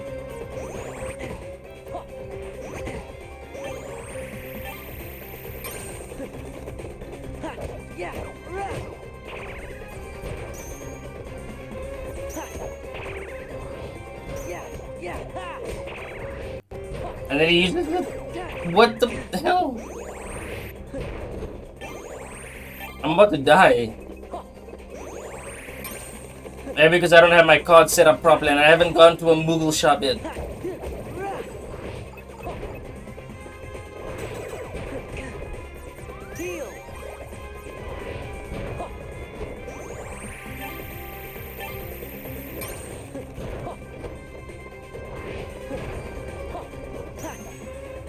And you still gotta do the same movement? This is ridiculous.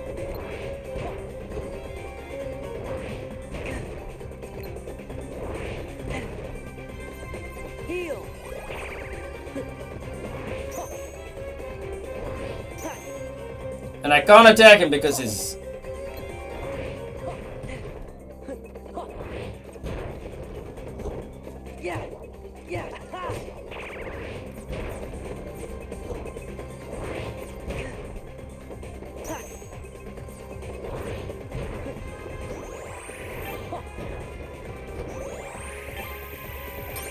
This is so annoying. Look at this. So I gotta do... I can't attack his front, I can only attack his back.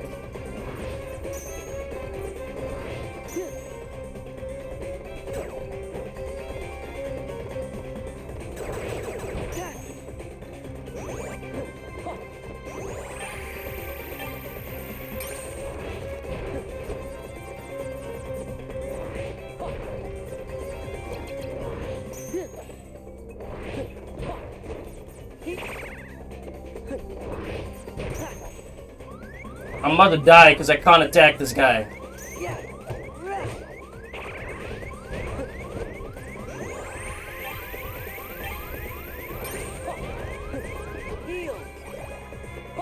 I literally can't attack this guy. I'm about to die because of it. There we go. Good God. This is why. Back to CP. So I need to do CP until... So the next 5 levels, level 8, CP, level 9, CP, level 10, CP, level 11, health, and level 12. Level 11 is health, and level 12 is another satellite. I'll just skip these.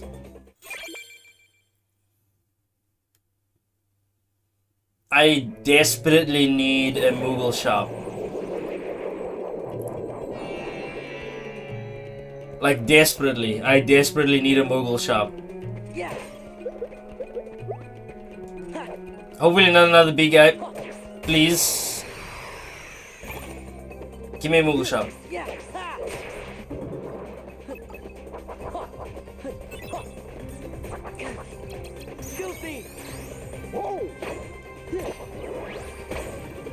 Dude!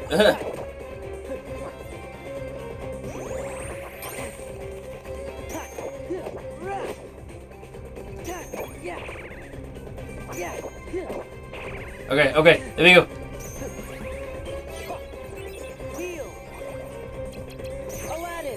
Aladdin, do the work. Yes! Yes! Give me that Moogles.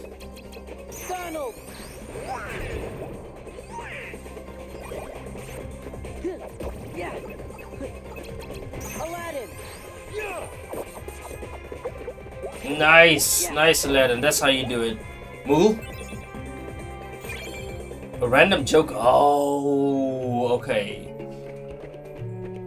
A random joker is actually pretty good.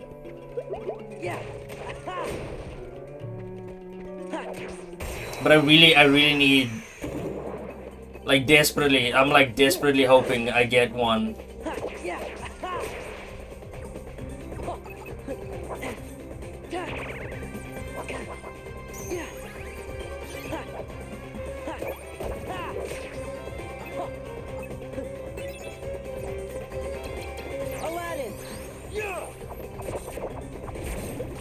There we go.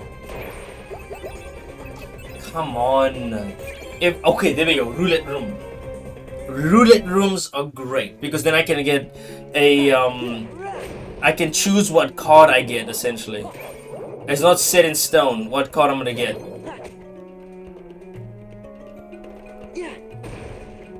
That's one. That's a great one. That's because I'm gonna need that so I can get a bunch of Google rooms. I'm pretty sure this isn't it, right? Oh no, this is the key of beginnings. Okay. That can wait. We need a Moogle card. One Ohio, that's great. I'm using a roulette room.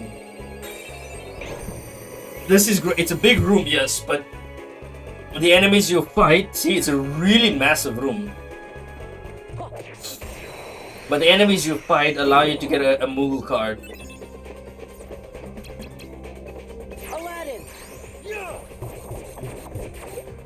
Oh my god, he makes quick work of him. That is so nice.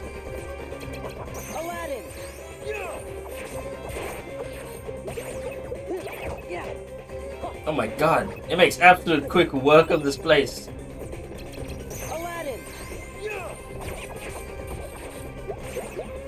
Yes, sir.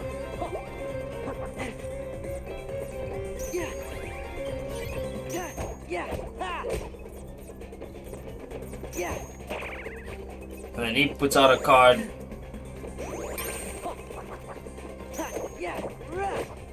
Come on. Okay, at least Donald can do something. Do not. Really? Attack them!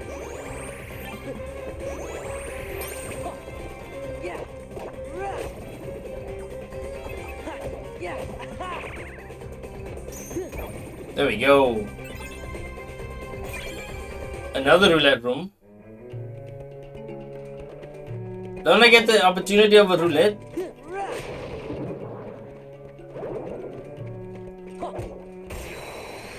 I thought I get the opportunity of a roulette.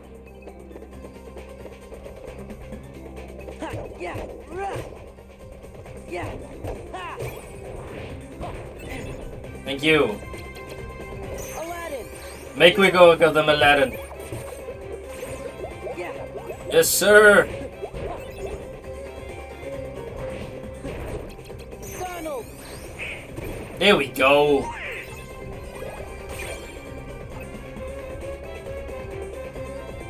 Do I not get a roulette?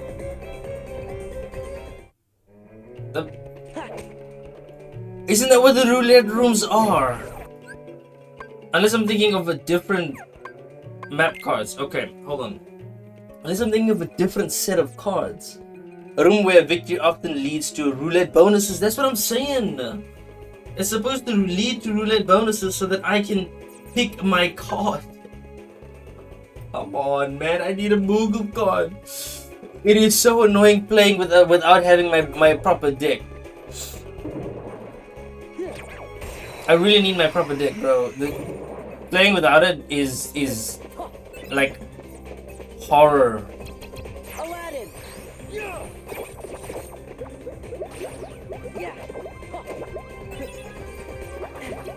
Donald! There we go.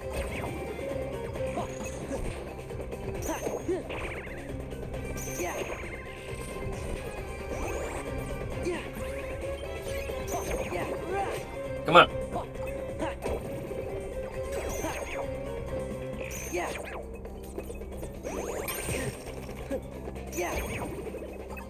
Come on, give me a chance at roulette.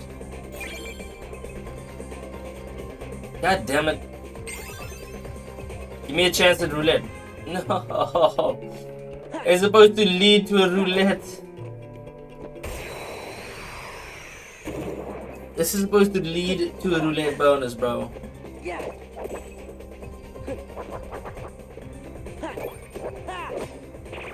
Here we go. Here we go. Aladdin, Aladdin. Come at me. Aladdin! Get rid of the bad soap. Goofy! No, not too much.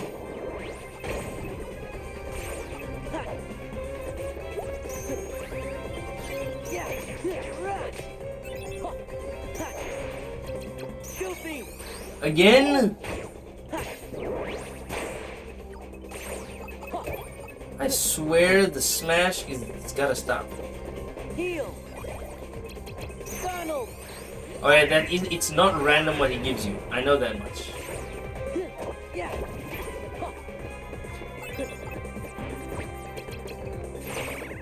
Nope.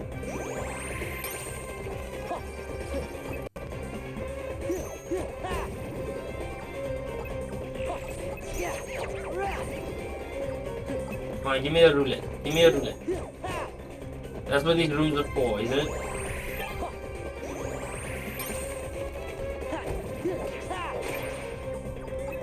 Run a roulette for me. I'm not getting a roulette? Are you serious?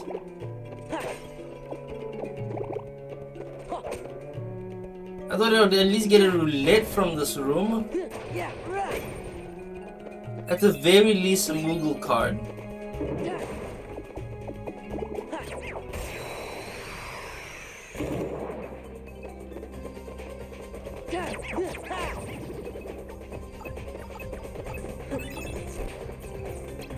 Aladdin!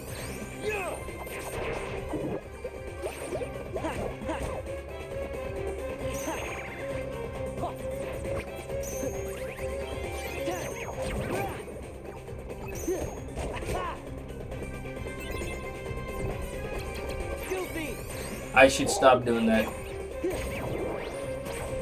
I should have him do a regular one.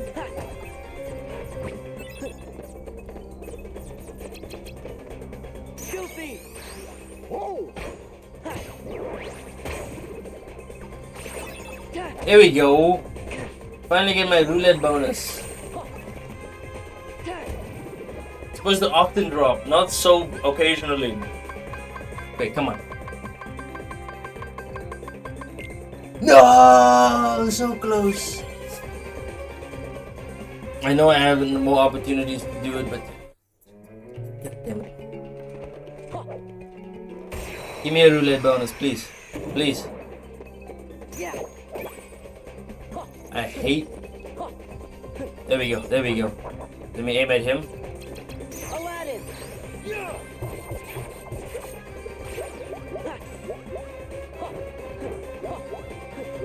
Aladdin! Aladdin, you are always my favorite Disney character. Not really, but you know. He's helping out the most here until I get him. And I've been saving up so much Moogle points that by the time I reach a Moogle shop, I'll be able to get. Oh, here we go. Here we go. I got another roulette. I got another roulette.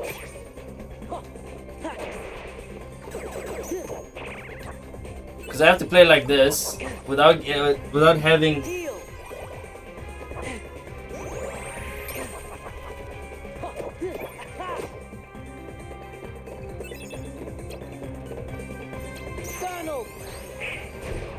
There we go. I have to play like this without realizing what the... There we go! Moogle room, finally.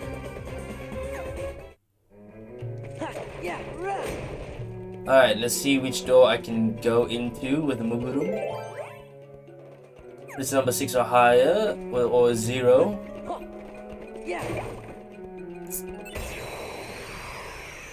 God damn it.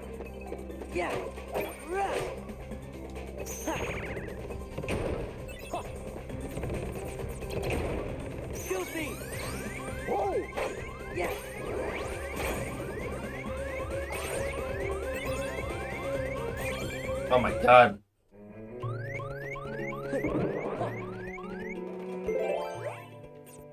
Number 6 or higher. God damn it.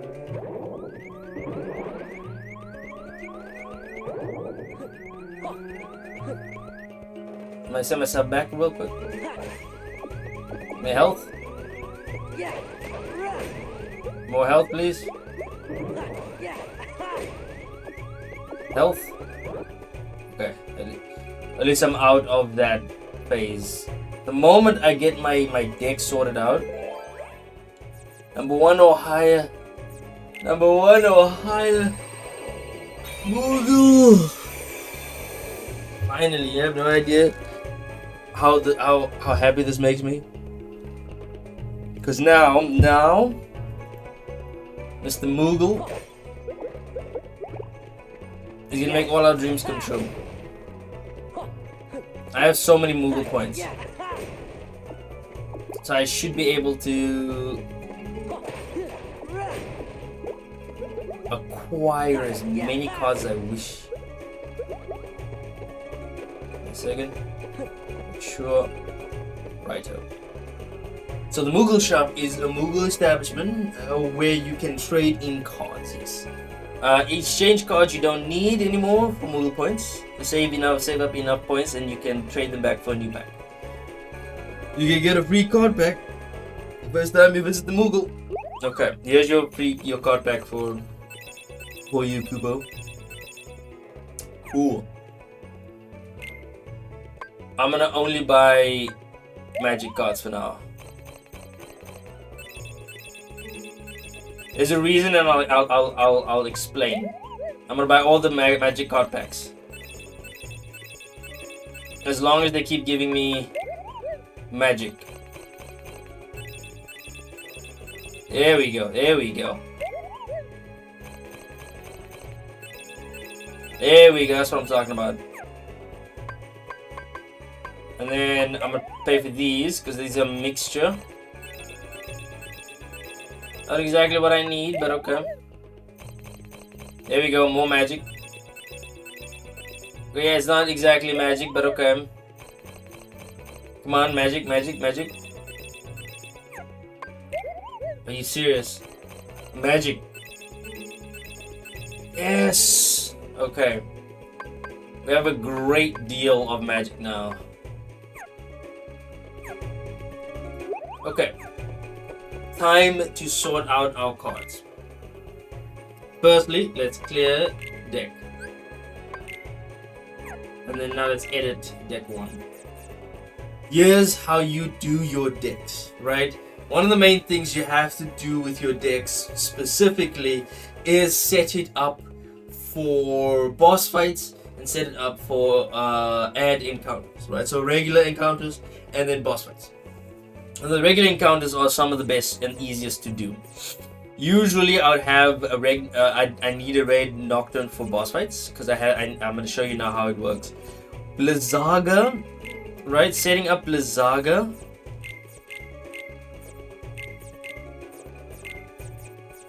A bunch of Blizzagas. Just keep setting up Blizzagas. Will be specifically and only for... Okay, 2 more should do.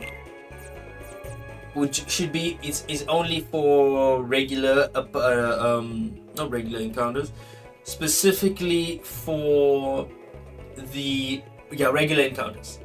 When you get to boss fights, then you put on you need Firaga, specifically Firaga and only Firaga. Since I have so many of these, I might as well put them up. Alright, I might as well put them up. Since I only need 4 boss fights. Then I'm not gonna put this one. This slightly extends the range of card attacks. That's not super useful. And I don't have attack cards. Don't need attack cards at the moment since I don't have enough slides for attack slides. I only have 2 stun impact and sliding dash. Now we just need Firaga and the Blizzaga. So what I'm gonna do is I'm going to put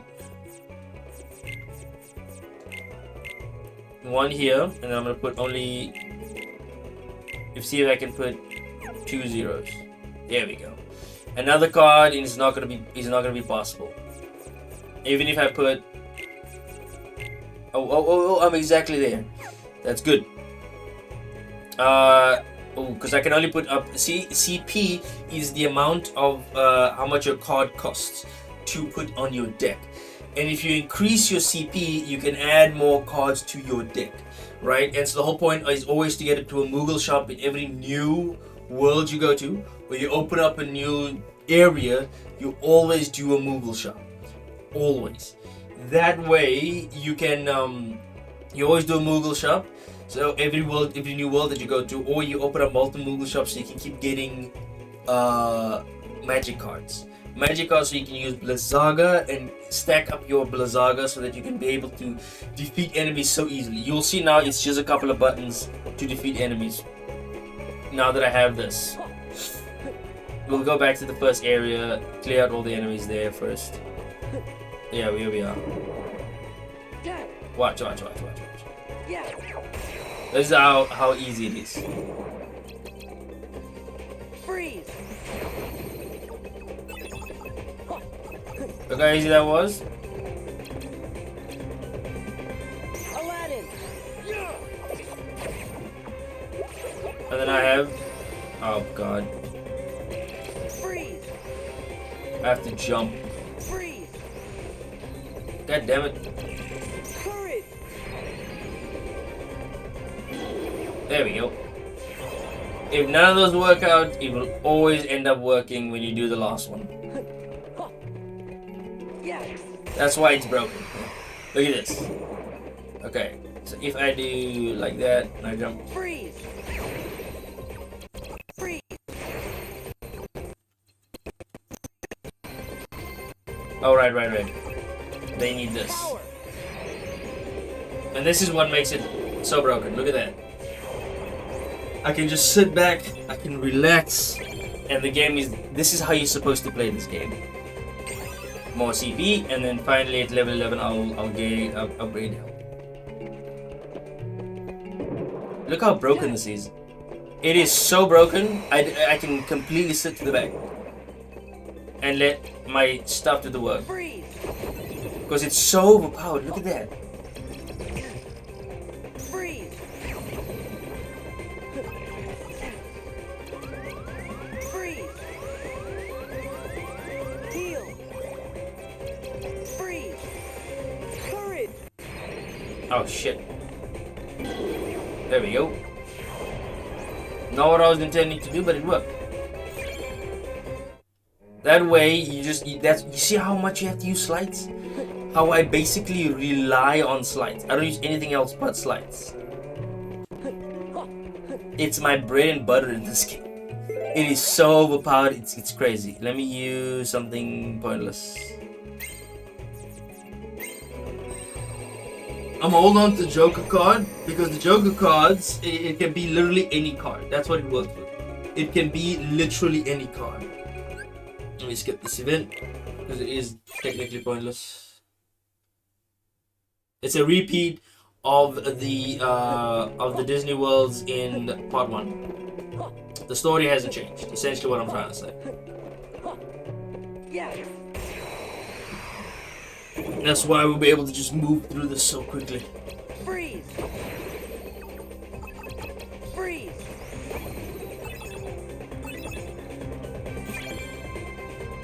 Maybe I shouldn't turn to the left. I don't think this is it. Yeah, you have to come back this way.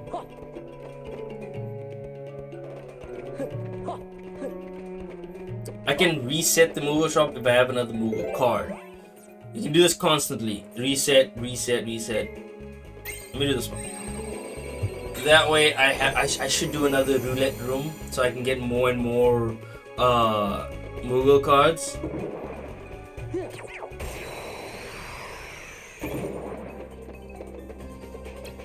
Freeze! Freeze! Courage! Damn it, I missed him.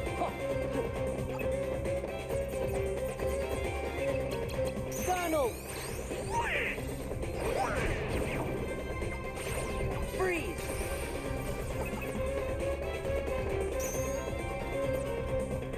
Yes! I forget these guys Heal! absolutely suck. Freeze! Power! But I literally have to use this since there we go. They're immune to any magic attacks.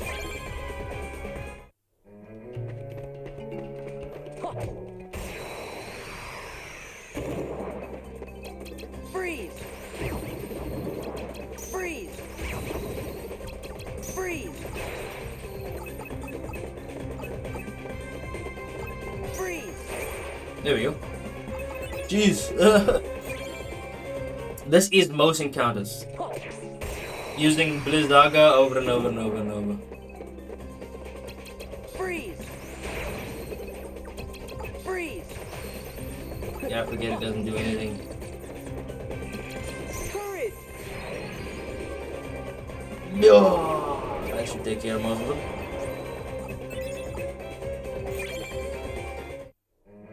Yeah! Now you just level up really quickly. Yeah!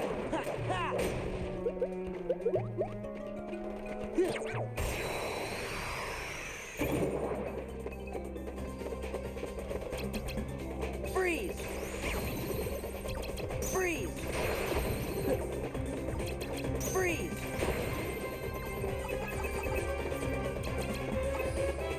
Power!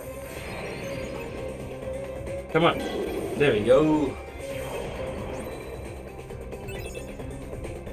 Now, premium rooms are good, but roulette rooms are the one to go with.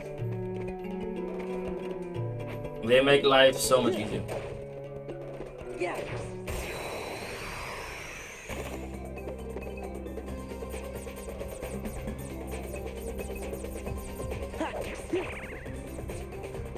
Freeze! Freeze!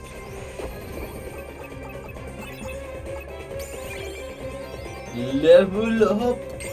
There you go. Come.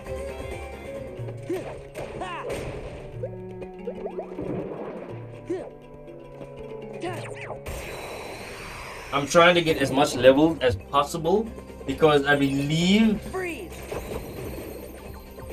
Freeze! Freeze! Aladdin! there we go. Help me out here. Give me some Moogle. I believe that since it's proud difficulty, the final boss fight against I'll let him reveal himself for you, but it's going to be very difficult since this is proud. Power. There we go. I'm surprised not all of them died there. That was my goal.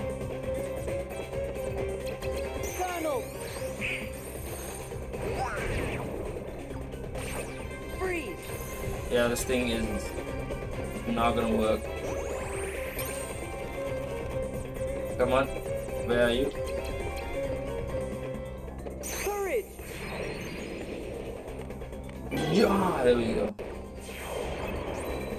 I have no attack cards. Literally nothing at all. There we go, more magic cards. That's what I'm talking about.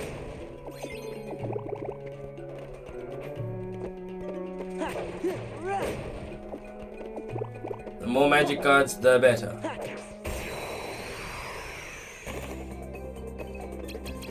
Freeze. Freeze. Freeze.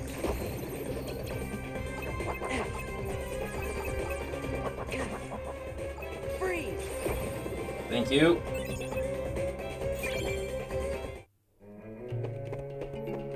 Yeah. Yeah. Yeah.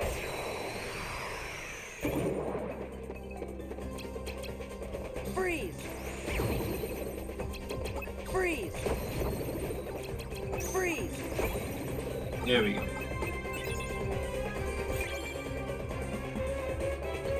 What this does do though, it levels me up. And so when I get to later areas, it's going to be so much better. So much easier.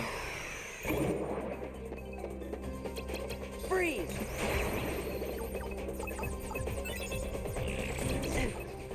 Courage. Maybe I should use this from the start. Where it defeats every enemy. Including those immunity enemies. I say immunity, but they're not exactly immune. They're more just immune to ice. Freeze. Freeze.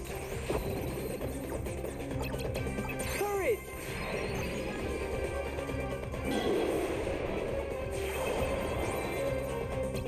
Freeze.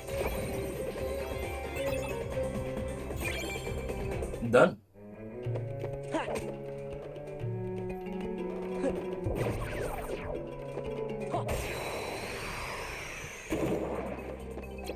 Freeze. That's it? It's literally just him?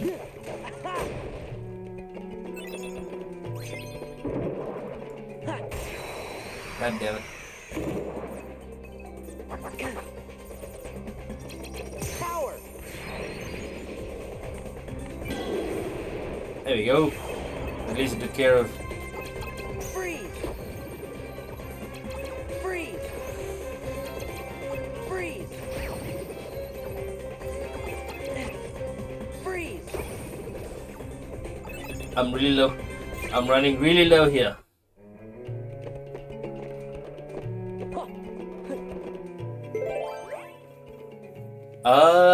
Not the key I need. I can't use. See, I can use the blue card, right? I just use that. Can't use anything on that, so I guess it's not this way. I'll make the next door a roulette room.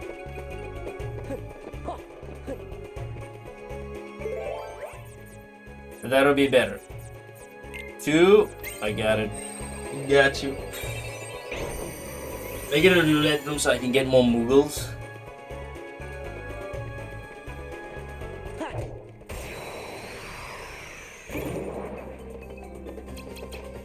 Freeze. Freeze.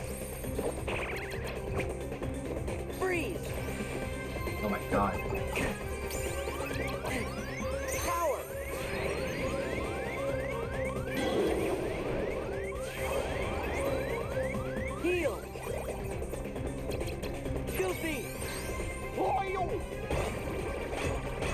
There we go. I get the roulette point at least. Okay, Moogle. Yeah. More Moogles. I'm gonna get as many Moogles as I can. Strike raid. Hurl the Keyblade forward, stunning and dealing damage to enemies in its path. It's good. It's much better on the GBA than it is in this game. I'm leveling up till I get my favorite, which is going to be extremely useful for boss fights. Freeze!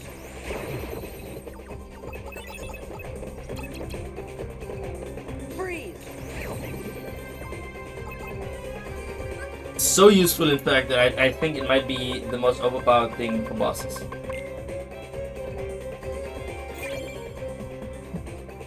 Oh, excuse me. It might be way too overpowered for bosses. Yeah. It's called Sonic Blade. It's in the original game as well. It's just a little bit overpowered. In the original game, it's not as overpowered, but in here, holy moly! It is basically what got me through most of the boss fights in this game. Freeze!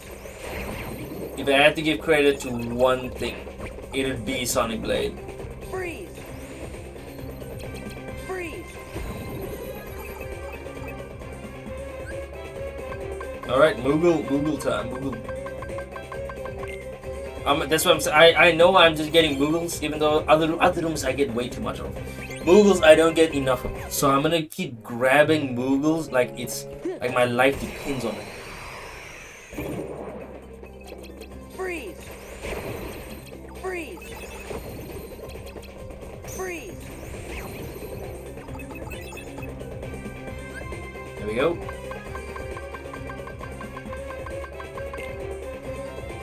More Moogles. This allows me to get as long as I have Moogle points. Yeah. It allows me to get as many, and I can grab Moogle points pretty easily. Freeze! There we go. That's the Moogle room I'm looking for. Yeah.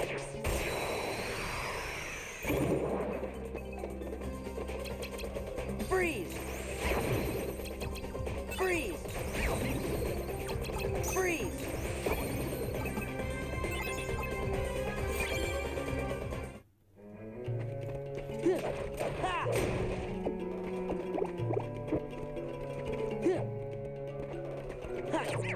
There we go. Freeze! Freeze! Freeze! Another roulette. Another Moogle room.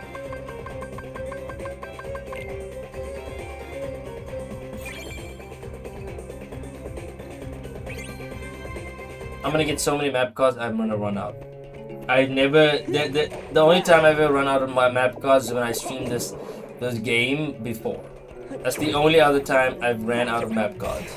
Like ran out of space for map cards. I had so many. Freeze! Freeze! Freeze! Tower! There we go.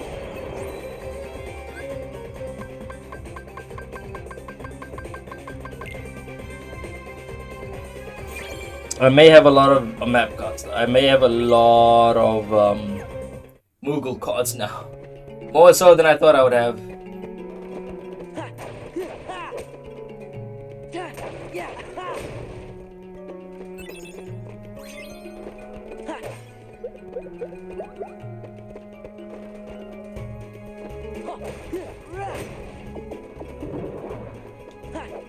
Oh, shit. Freeze! Freeze! Freeze! Freeze!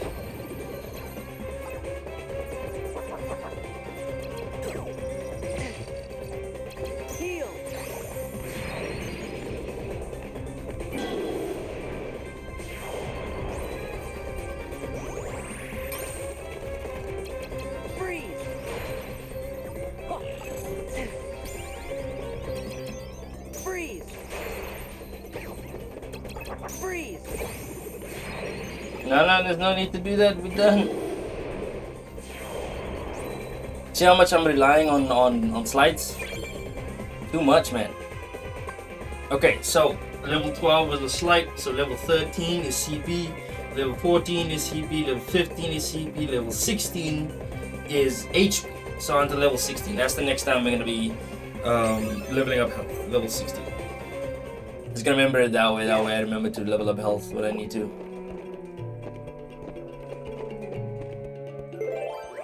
Alright. Totaling 15. Okay. That's pretty easy with how many blue cards I've gotten. But okay. No, we can do this. So now I just need a 7. No, I just need a 1.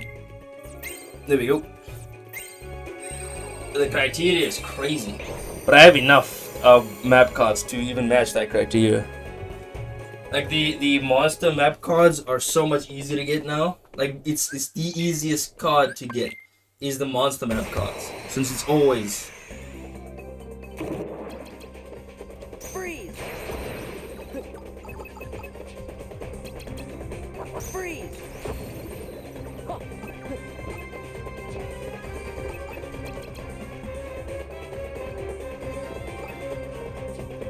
Freeze!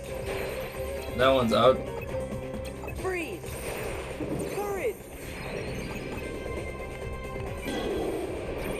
Okay, hold on. Power! There we go.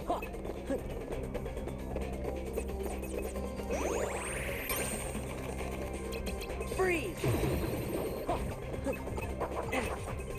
Freeze! Courage!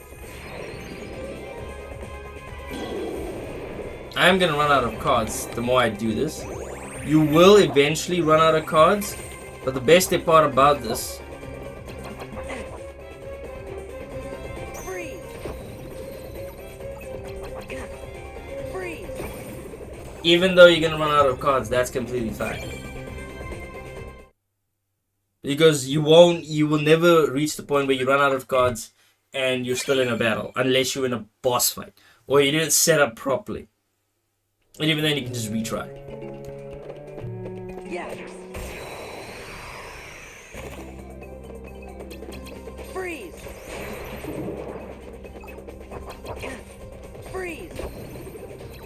Freeze! Freeze! There we go. Yeah! I've already been here. But that's not where I'm supposed to go.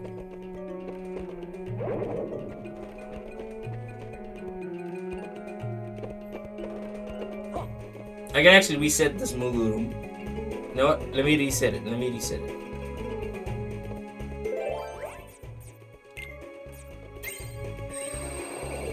Let me reset this Moogle room so I can buy more Moogle, more cards. But I can't equip any of the cards yet, so there is that.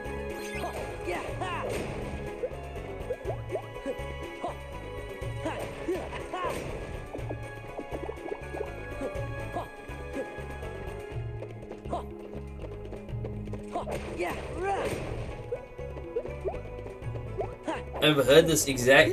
This soundtrack sounds very close to like the in season 3 episode 1 of Avatar: Last Airbender, the music that you hear in the Firebending in the Fire Nation.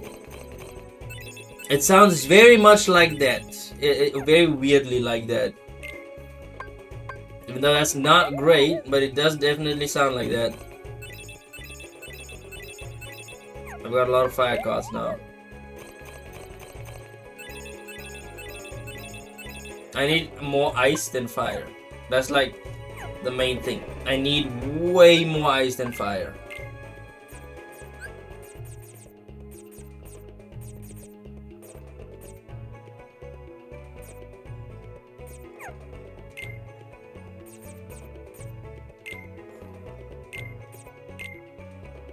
Right? And I need... If I can put another one. No, I can't.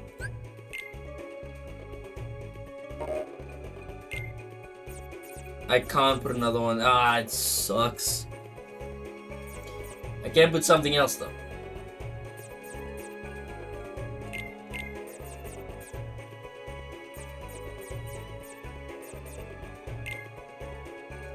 And that's everything I can put.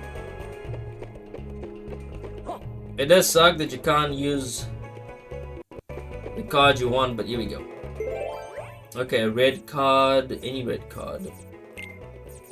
Premiums are great, but you know, they're not amazing. They're definitely great, right? Because you can make any of your cards premium, which allows you then to be able to use them in a set. Shit, I forgot to set up for a boss fight. Oh no.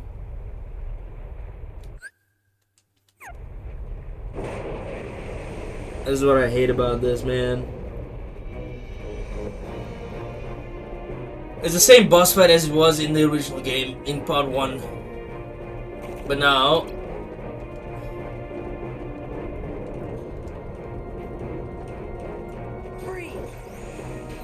Nah, it doesn't work that way. I'm barely doing any damage. Oh my god. Yeah, I need to swap out.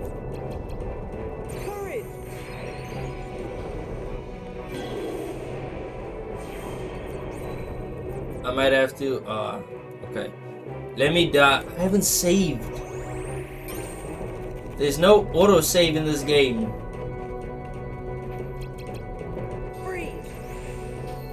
That is awful.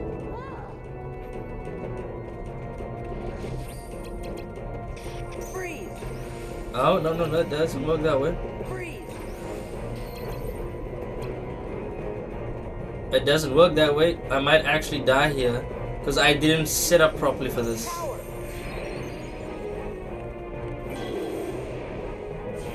God. No. I cannot actually leave this until I die, but you know what?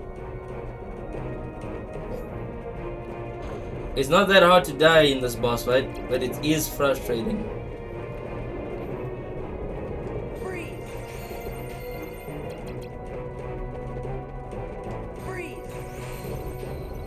Did I get his health? God damn it.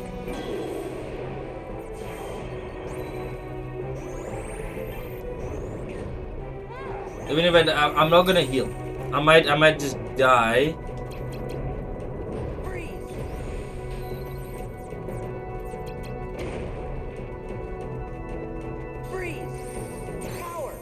It doesn't work. Wrong character, honestly.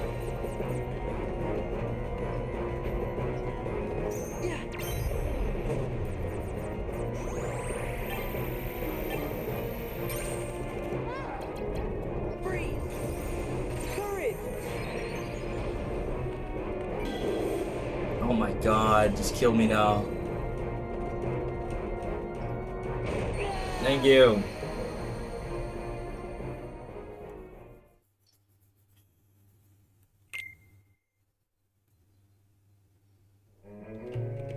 At least they put you outside of the room. Alright. Let me make another deck. Do you want to remove a card? No. Let me make deck 2. We're switching to deck 2. And here we're gonna make a fire base, like basically a boss fight deck. That's what I'm looking for. I'm gonna make a boss fight deck. That way we can actually compete with the damn bosses.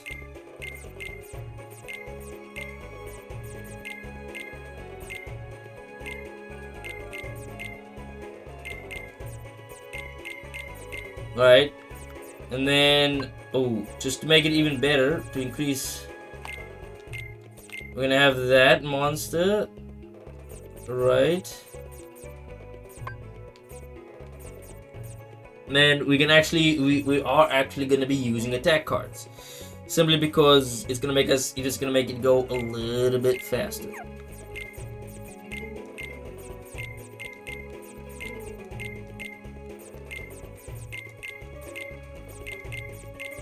Alright. It's gonna make things go a little bit faster.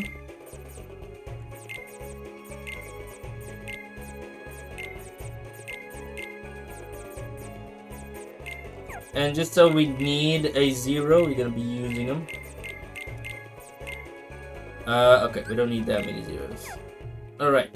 That should be enough to deal with them. It should definitely be enough to deal with them. Sucks that we died, but okay, that's fine.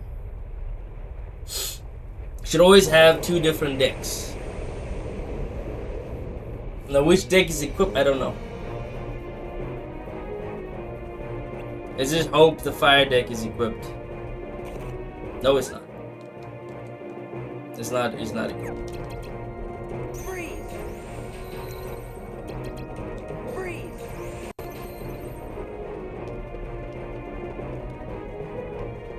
I'm trying to get that. Ah! Oh man, I lost it. Freeze! Let me see if I can actually do this. Freeze!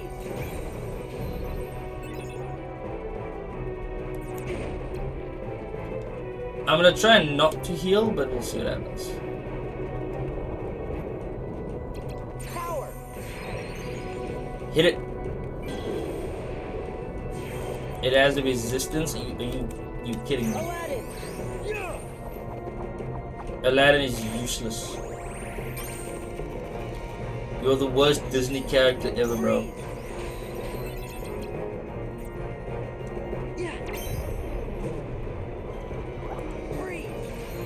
Might actually beat this without having to use the fire build.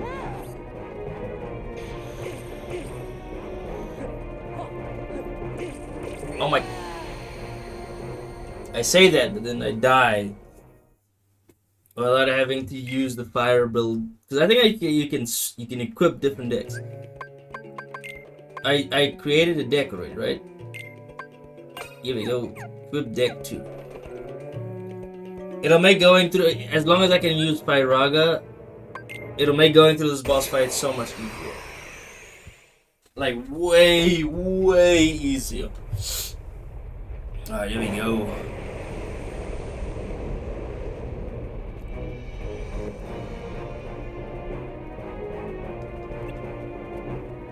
He's the only boss fight where you don't actually fight him.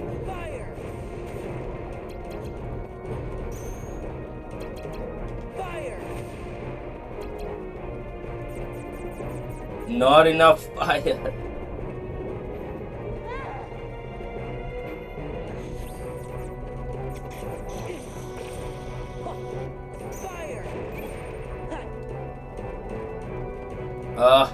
Here we are.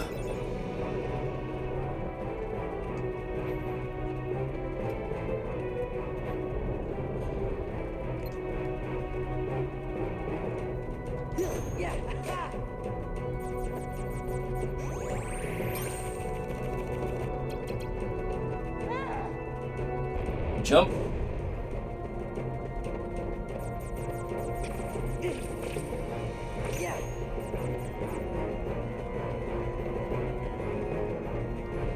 Goodness. Come on, where are you? Fire! Fire! There we go.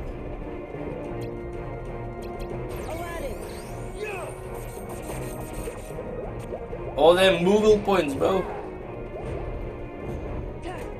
There we go. Now the fire worked out so much better. Because the ice is a spread, right? And so because of its spread, you can deal with multiple enemies at once.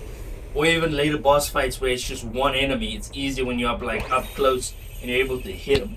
This is actually pretty good for attack cards, the Jafar Genie. But I digress. And now we're done with Aladdin.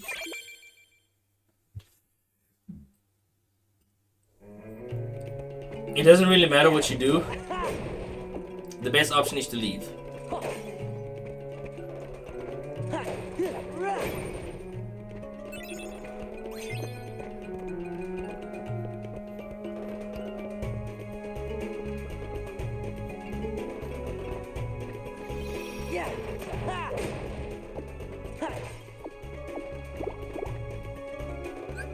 I'm gonna save just in case someone shows up.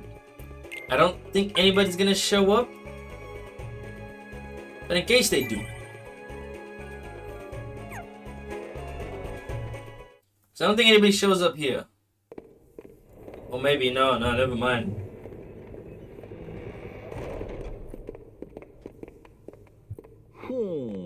Huh? What's the matter? It's that creepy castle that I was talking about earlier. I know I didn't imagine it. 'Cause that was the castle where Sora had to use the Keyblade to free Kyrie's heart. Then he just disappeared, and I was so worried. How could I ever forget that? Oh, it was when I turned into a Heartless. Wait, that happened in a castle? You forgot that? 'Cause I remember perfectly. Then what's it called? That's easy, it was. They all don't remember. Somebody help me. Is it in your journal? Every word. I finished the first volume right before we got to this castle. Now then, if I can just find it. Oh, here we go. It's not there, Jiminy. Let's have a look. Oh, how could it be? What's the matter? Oh, my entries, they're gone. Every page is blank. What do we do? How could this have happened? I'm so careful with the journals. All that hard work All gone. that hard work is gone. The journal's blank. What's going on? Indeed. Very interesting. I love how even the journal loses. They have. This is where the story continues, obviously. Yeah. We have to help Germany rewrite that journal. I don't think Germany would erase his own journal, no. This character, I swear, she is good and bad. But she spawns from someone else. And that's why Kingdom Hearts 2 is very interesting, because she spawns from somebody else. Something screwy. Journal pages don't trust on us. What if it's more things? Huh? Goofy was telling us about another castle we've been to, but none of us really remembers it. Do you think? Could it be that we don't remember because we're losing our memories? Losing our memories? Hold on. Remember what that mystery fella said? In this place, to find is to lose, and to lose is to find. It must have been our memories he was talking about losing. So if we keep going, we'll lose more. Guess it really is Castle Oblivion. Yeah. So the higher we go, the more we'll forget. Does that mean everything and everybody will be forgotten? Riku and Kairi too. Do you want to go back? Don't worry, fellers. We might forget about where we've been or what things we've seen, but we won't forget who our friends are. I don't know. True. Come on, Sora. When you turned into a Heartless, did you forget about me and Donald? Of course. That's a bit different, but There okay. you go. No matter what happens, you won't forget your friends. Oh.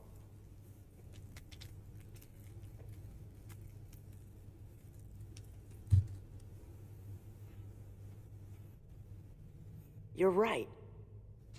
Thank you, Goofy. So if there's nothing here that can make you forget about your friends, then we have nothing to be scared of. Let's go! But when I turned into a Heartless, who was the one who took forever to notice and kept clobbering me? How come you couldn't forget about that?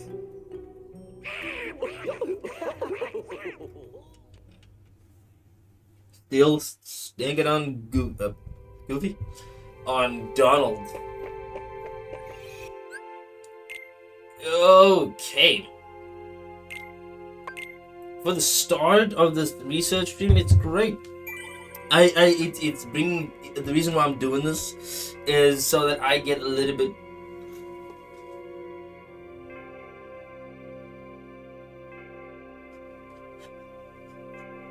Wait, what? What do you mean? Give me some good multiplayer. What do you mean multiplayer PS1 game? What you want me to play? GoldenEye? I just now see the chat. My bad. I just now, because I have two chats. If you see what it looks like on my end, I have Kick Chat and YouTube's chat. So I had Kick Chat open for a while, and I just noticed the YouTube chat. Yeah, I know, I saw it. Some PS1 games, bro. This multiplayer, some good multiplayer PS1 games.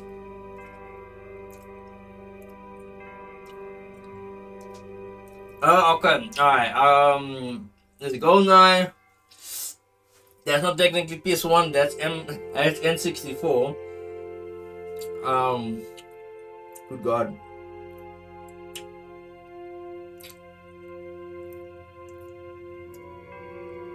I'm drawing a blank, man. PS1 is pre my generation. I don't know many like PS1 games. They might. I only know like good PS1 JRPGs, but for multiplayers, I don't know many. At the very least, I don't know the ones that are really good.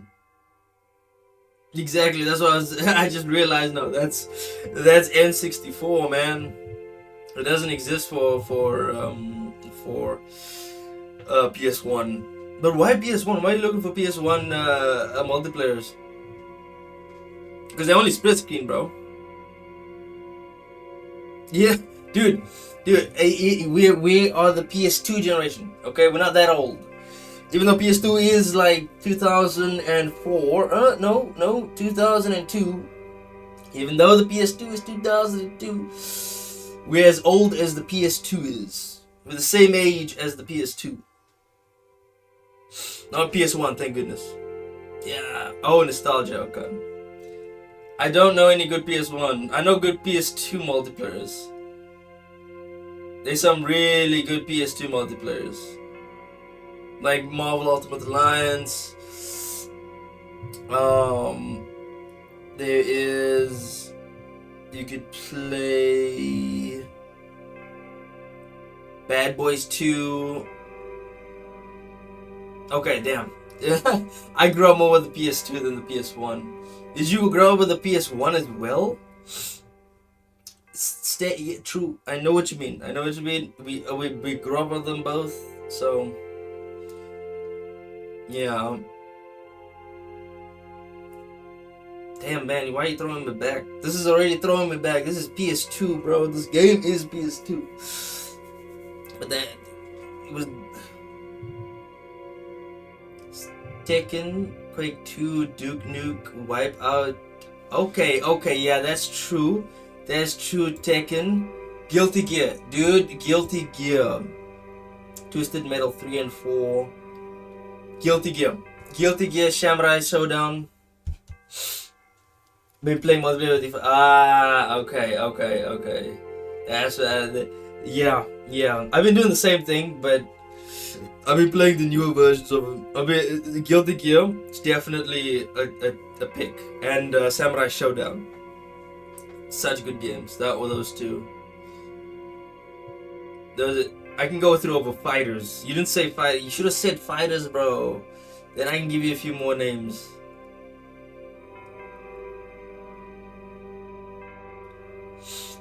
But anyways, this is gonna be the end of this stream.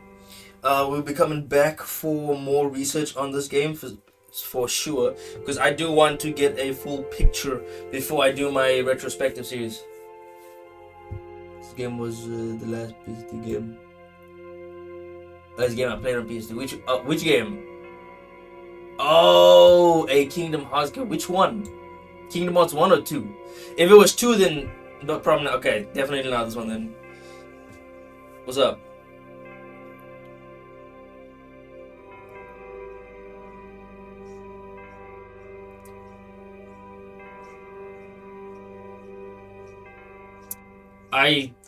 Samurai Showdown 1 and 2, I think, on the PS1.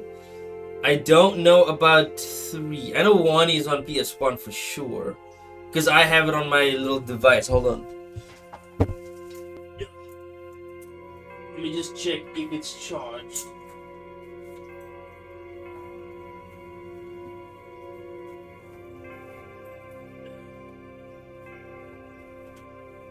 Is it charged? No, it's not charged. Okay. I have this really weird device. Yeah, that's true. There is 3 and Warrior's Rage, but I have particularly 1 at the moment that I'm playing, but it's on PS1. I think it's Samurai Showdown 1. Samurai Showdown, but that came out, the first one essentially. There's not many characters. It's like only a small roster, but it's on PlayStation 1 if I'm not mistaken. There's that and Street Fighter. Street Fighter 1, 2, 3, 2 Turbo is also on there. 3 Turbo. And then the multiple versions of 2. Yes, we could, but how? We can't play online. Yeah, obviously. We can't play online. Well, actually, you can. Depending on which PS2 game we're playing. Which PS2, then we definitely can play together. I can even stream it. Which PS2 game?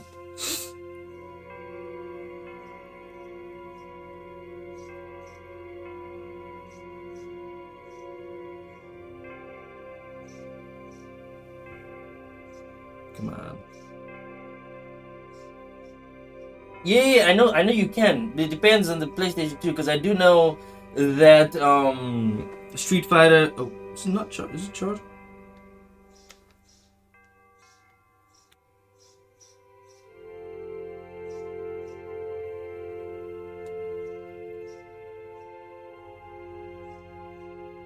Exactly. Yeah. I forgot.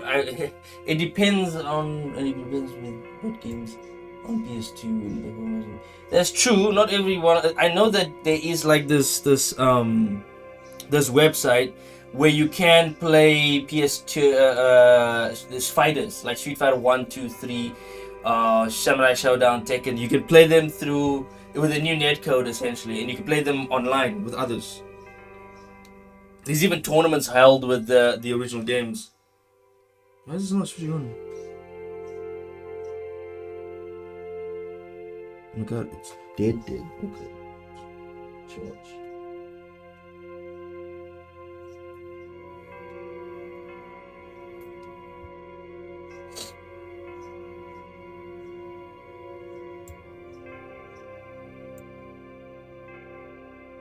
Parsec and PSX. Oh, they do? Yeah. Okay. All right. Anyways, that's gonna be the end of this stream. I'm gonna be coming back.